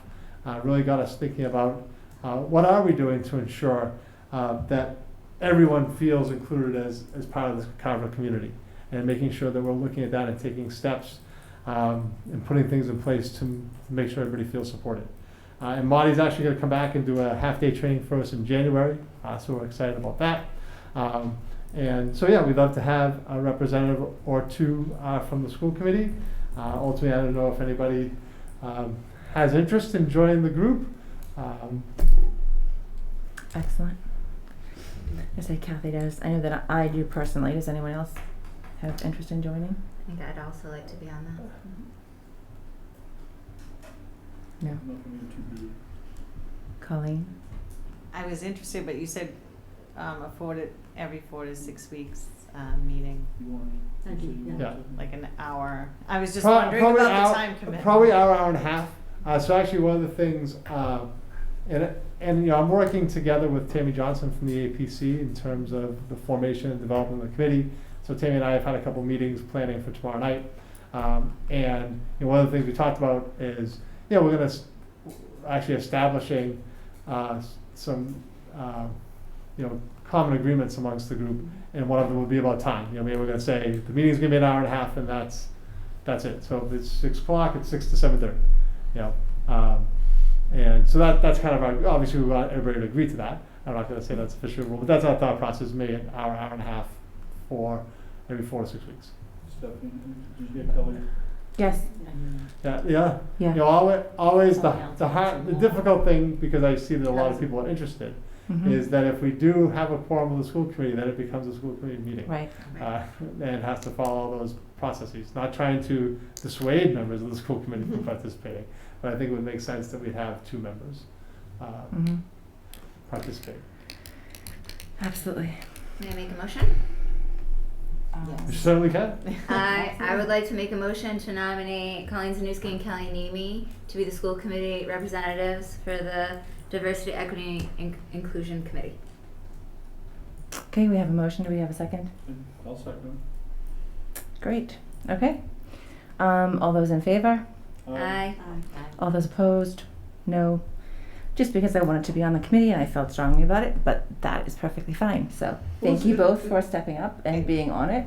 I'm sure that we'll receive presentations along the way, and I'm sure there'll probably be, who knows, maybe an open forum or some event that other members can attend, things like that. So possibility of doing an open forum. And I have a quick question on the structure. Is this something that you're gonna have to vote every year?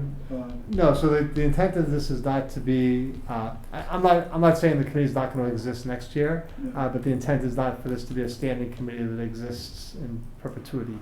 So I don't think that we'd be. Reorganized? I don't think we'd necessarily be looking to do a reorganization. But if your question was in terms of eliciting, because I do think there's always a benefit to having continuity in terms of a committee, not to necessarily be changing membership. But certainly if the members wanted us to bring it back next year, we could. Or I'm just saying, like some other member might want to Right. get on or another time, or and the other thing, if Stephanie asked this other question. absolutely. This might be a different conversation, but on the structure of this committee, and so this is a committee that's going to be making recommendations to yourself or recommendations to myself, and I Or- also think that the committee would be looking at some events and activities that we can do which could be supportive of the community as a whole. Could they be possibly making recommendations in terms of policy? They could, but obviously anything like that would come back to the school committee. I was trying to see where the decision stopped. Yeah. Is it something that we would have, if it became a recommendation they might make that change the structure of how things are handled in the district? Right, any kind of policy decision would have to come back before the school committee. Right, okay. Just want to make sure that was out there. And then I did see something about if I was unable to attend tomorrow. Yeah, then we can talk about what days work best for you. Okay.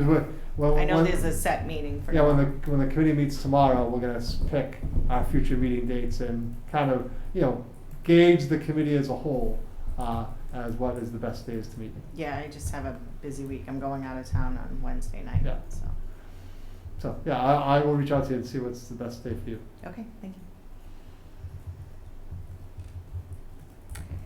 Excellent. So moving on, that brings us to FY22 budget updates and transfers. Hey everyone, thank you. Mm-hmm.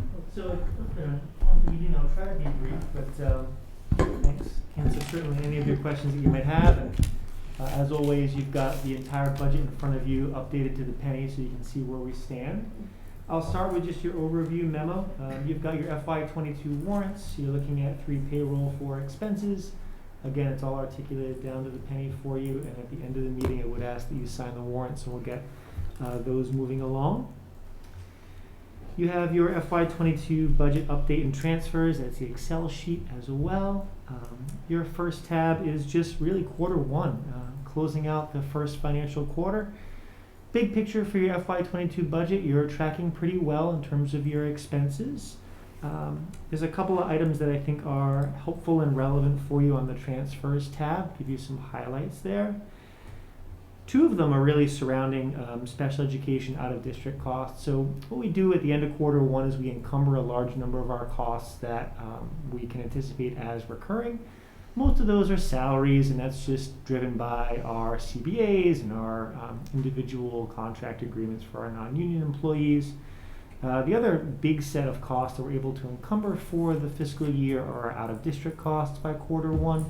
So kiddos who require special education services that otherwise can't be provided within district are provided essentially through a contract service outside of the district.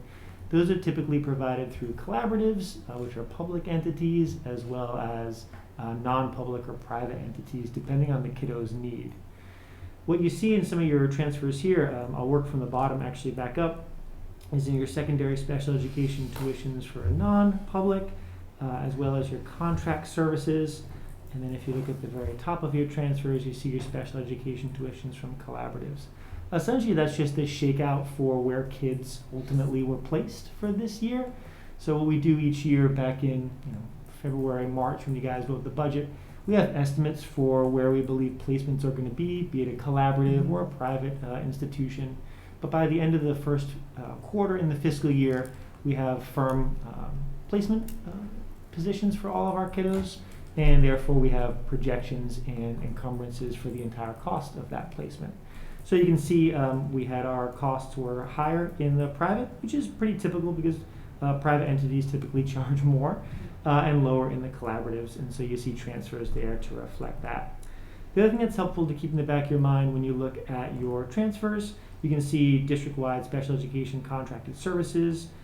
We had a couple of kiddos actually come back to school districts, so they were out-of-district placement students who are now able to be served here in Carver. That's great for kiddos, that's great for families, and ultimately that saves money for the taxpayers. So you see a transfer of funds that were essentially deemed to be out of district, now transferred to contract services, which is in district, which is much better for kids. The other big item on your transfers at quarter one, your financial point, are transfers to reflect the actuals in Maya. Maya is essentially just our liability insurance, which came in higher than expected, as well as an ESP distribution between buildings. You can see the ESP distribution between buildings is essentially a wash. That's line, let's see, that's a line 13. Yep, 13 and line 4. It's essentially from the elementary school to the middle school, high school. Again, we're at the first quarter for the financial year, so staff distribution and staff assignments have shake out, and so we had essentially a 1.5 ESP worth of FTEs shift between buildings. Otherwise, the rest of your FY22 quarter one is tracking as to be expected. Any questions for me on quarter one? Anyone? No? Thank you, Ron. Should we take a motion to approve the transfers while we did them? Sure, I'll make a motion to approve the transfers as presented. Second. We have a motion and a second. Is there any discussion? All those in favor? Aye. Aye. Thank you for that. A few more quick items for your consideration. So apologies on my behalf. There was a link in here that I didn't include, so I did put the item in your background agenda as well as in the shared drive. It's regarding a request for a new FY22 student activity account. So per your policy as well as the statute for student activities, the school committee is required to vote and approve any new student activities account. We have a new one that's been proposed to support the esports program.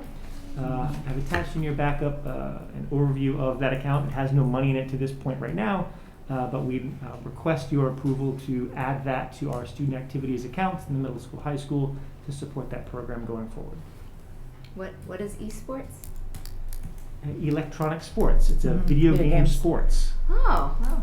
Yeah. That's kind of cool. It's been approved by the MIA. This is the second year, Mike, or third year? Yeah, we had it at the MIA. Well, second year we've had it. Yeah, it's basically gaming. It's been recognized by MSAA and the MIA, and we have a team that's competing in other schools. It's big in college, and it's leading kids to scholarships and game design opportunities.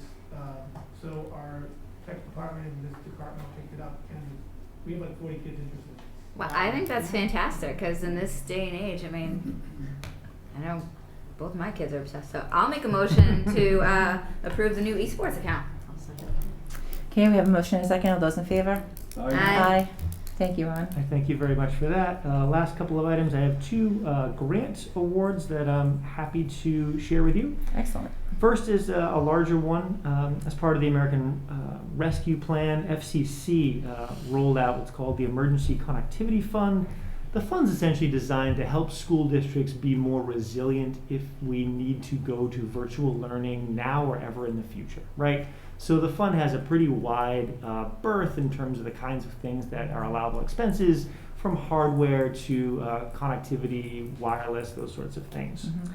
Anyway, you may have noticed that at the end of last year, in the flurry of last year, families received a survey from the district just asking how many devices would you need for every single kiddo in your household to be able to be on a device and use it for the school year. Well, first, I thank you all. If you participated, thank you for doing so. We were able to use that data and roll it into a grant application here, and we're awarded just shy of $325,000 for new Chromebooks, which is fantastic. Excellent. And kudos to Stephen Mahoney, who's our tech director, as well as Gina, who help us coordinate and pull all of that data together. The FCC rolled this out in a really tight window, so there was a sprint to try to get all the right data and get our application in. Happy to say that we were awarded. If you want to learn more about the Emergency Connectivity Fund, I've included a link there. The FCC puts Excellent. a pretty nice Thank overview you. together. We'll use the funds this year and hopefully rolling into next year as well, essentially to offset some of our capital costs, which we normally put into Chromebooks going forward. Next item, again, just for your information, another grant, certainly smaller, but very cool grant as well. And kudos to our food service director, Teresa. She's just been awarded a grant for $1,200 from the New England Dairy and Food Council. The funds are essentially used to purchase some blenders that will allow the middle school, high school in particular, to add smoothies to their offerings. And they just finished up a competition for the best smoothie, best smoothie ingredients. Yeah, exactly.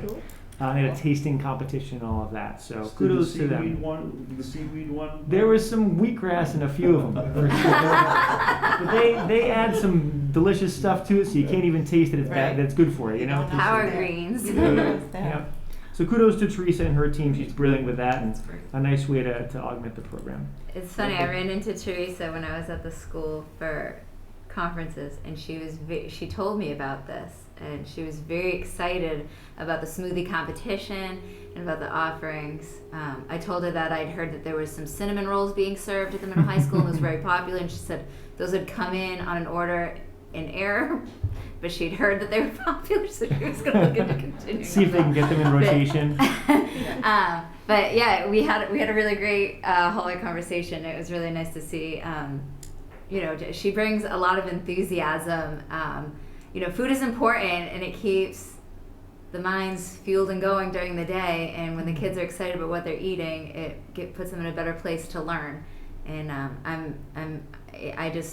this is totally off topic, but I'm just really excited that we have Teresa at the helm and that she's doing things like getting grants like this to, there's a lot of students that don't eat breakfast but would drink a smoothie, and that's going to help them be better set for those morning classes. Great job, everybody. Yes. That's exciting. That's right. Food brings people together, and Teresa's found a great way to do that. Food. In lots of different ways. So I agree. Hey, last quick item. I try to always give you a little flavor of the state and federal finance as it relates to education. I'll give you 2 quick notes here. As I'm sure you've been following the news, Congress recently approved the increase to the debt ceiling. It is a temporary increase, brings us through December. That lines up with the short-term funding bill, which will also close out in December. So essentially, early December, you should see the federal government making a push to address both federal operations funds as well as debt simultaneously. Obviously, that impacts education because a lot of our grants are funded through those ways. So we'll keep an eye on that.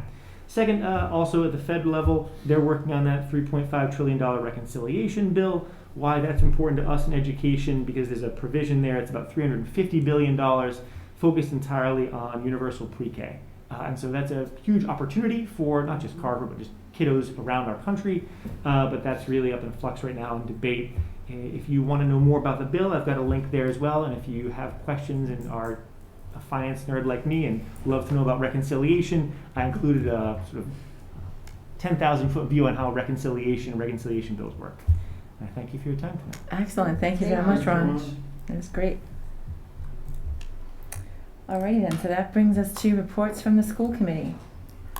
Anyone have anything they'd like to say? Or who would like to start, I should say, because mostly everyone speaks. Who would like to start? I'll go. Colleen. I would like to welcome Kelly to the committee, and we appreciate your support and running for this important position, and we look forward to working with you. I also want to do a couple of shout outs. The Carver Youth Soccer participated in Carver Crusader Pride Day on Sunday at the high school. It was really cool going down to the turf field and playing with the big kids and checking out how great the track looks, and all, you know, the grounds look amazing. So I just thought that was a really cool thing. And I my daughter just started, well, she's been a type, but she just started youth, so maybe they had it in previous years. But I love the idea of Carver Crusader Pride Day. I know, like, the younger football players got invited to the homecoming game on Friday night, so that's really nice. Also, Carver Rec and Carver Youth Wrestlers Booster Club are having a cool, I've heard really great things about it, haunted house at the old fire station on October 22 and 23 and 29 and 30 from 6 to 9. And I mean, I'm kind of excited to go down and take a look at that.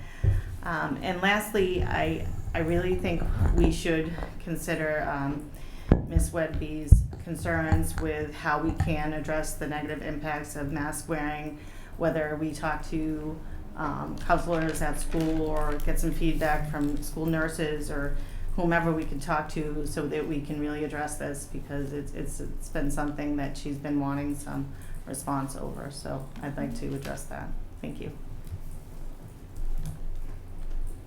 I have a question here. When is the haunted house again? Okay, so What day is it? it's this Friday This and Friday, right. Saturday. Well, And then the 29th and 30th would be the following Friday and Saturday, right? Yep. so we can't all go together, right? We have to have a formal meeting then. I'm hoping my 8-year-old can handle it, because we're like, is there an exit that we can just get them out so that A sidebar. Yeah, just cover their eyes and ears. I don't know. No, that's okay. But no, I heard it's going to be really cool, so I'm excited. Yeah, I heard positive feedback. Yeah.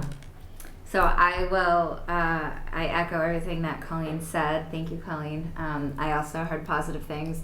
I heard homecoming, while Carver, I heard, didn't win. The game was very well attended, and there's a very enthusiastic population of community members together, and so it's great to see people coming together. The homecoming dance, I didn't hear about the tent event until tonight, but otherwise I'd heard that it went off without a hitch and weather did not stop the dance. I saw lots of pictures posted on social media of kids dressed up, so exciting to see some normalcy coming back with festivities. And I also heard good things about Carver Pride Day, so good job to our soccer team for putting that together. Thank you for the comment about Ms. Wedby's concerns too. Yeah, I think it would be interesting to see if there's any data from the school administration or and staff, you know, as to, you know, how things are going socially and emotionally with kids. Maybe that's something we can put on a future agenda to kind of bring, you know, just data together on, you know, like mask wearing and how it's affecting kids socially and emotionally, because it does affect them socially and emotionally, whether we want to talk about it or not. And while we can't necessarily potentially do anything about it, we can, you know, have conversations around, are we having enough mask breaks, or are we having enough, you know, this or that. But otherwise, I'm really happy about everything that we discussed this meeting. Meredith, thank you for your very detailed presentation. I have been very concerned and anxious to see, you know, early testing results from the NWEA, as well as, you know, seeing a new MCAS. I knew the MCAS results wouldn't be great, but I was anxious to see them anyway, because whether we like it or not, it's a benchmark and it's a tool to see where we are. And, you know, we're going to be feeling the effects of COVID for a while. But kudos to everybody for digging your heels in and taking this on, meeting our kids where they're at, you know, from teachers to support staff to parents to administration. You know, we all know where our kids are and where, you know,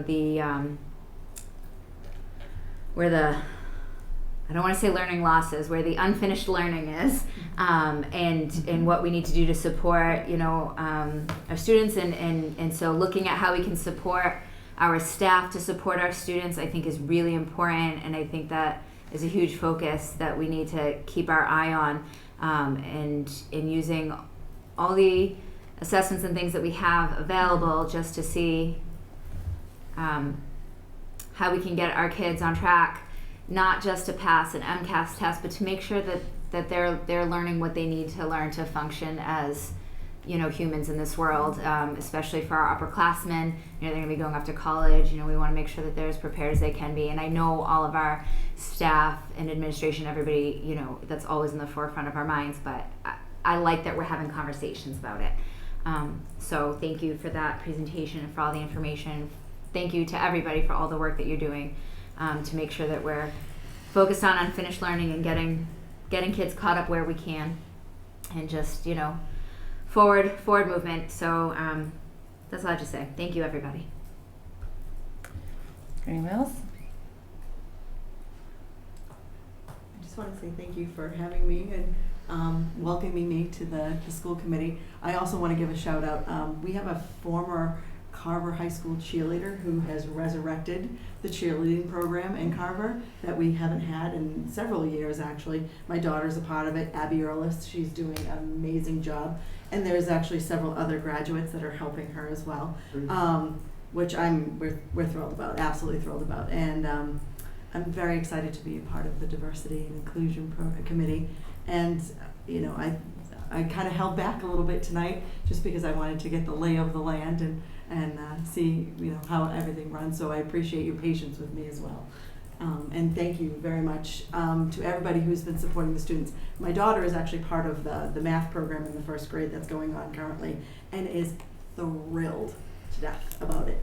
She actually asked to be a part of it, which is kind of funny. She mentioned it to her teacher. They added her in, and she's doing fantastic. So I'm very appreciative of all the efforts of all the staff and teachers and everybody, even up down to the admin, and trying to help us with our unfinished learning.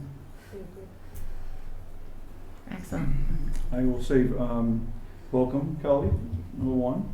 I would also like to say thank you to Mr. Lamoureux for the great presentation on social studies and history that he provided for us tonight, and to Ron and to, you know, Meredith for their presentations as well. As they're always great as usual.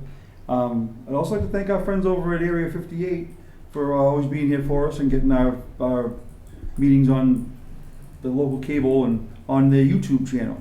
If you haven't checked out their YouTube channel, they have all playlists of all kinds of things that happen here in Town Hall.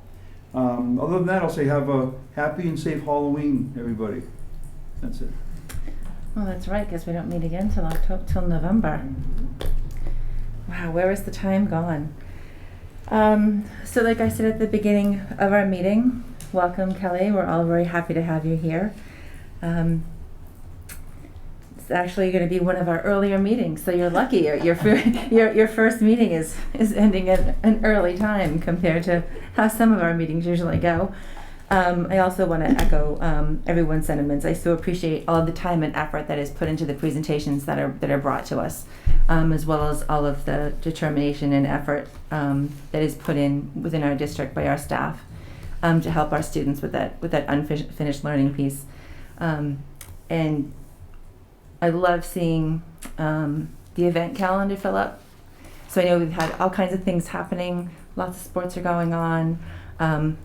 The play is coming up. I hope people will attend, and hopefully we'll continue to see more events moving forward and everything trending in the right direction. So thank you very much for all of your efforts. And with that, I would entertain a motion to adjourn to executive session.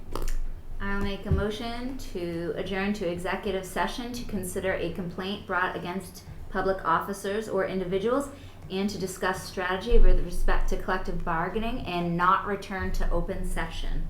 Second. Okay, we have a motion and a second. This is a roll call vote. Colleen? Colleen Zanussi, aye. Jen? Jennifer Pratt, aye. Andy? Andy Cottarelli, aye. Kelly? Kelly Mimi, aye. Stephanie Clardy, aye. It's now 9:17 p.m. Meeting is adjourned.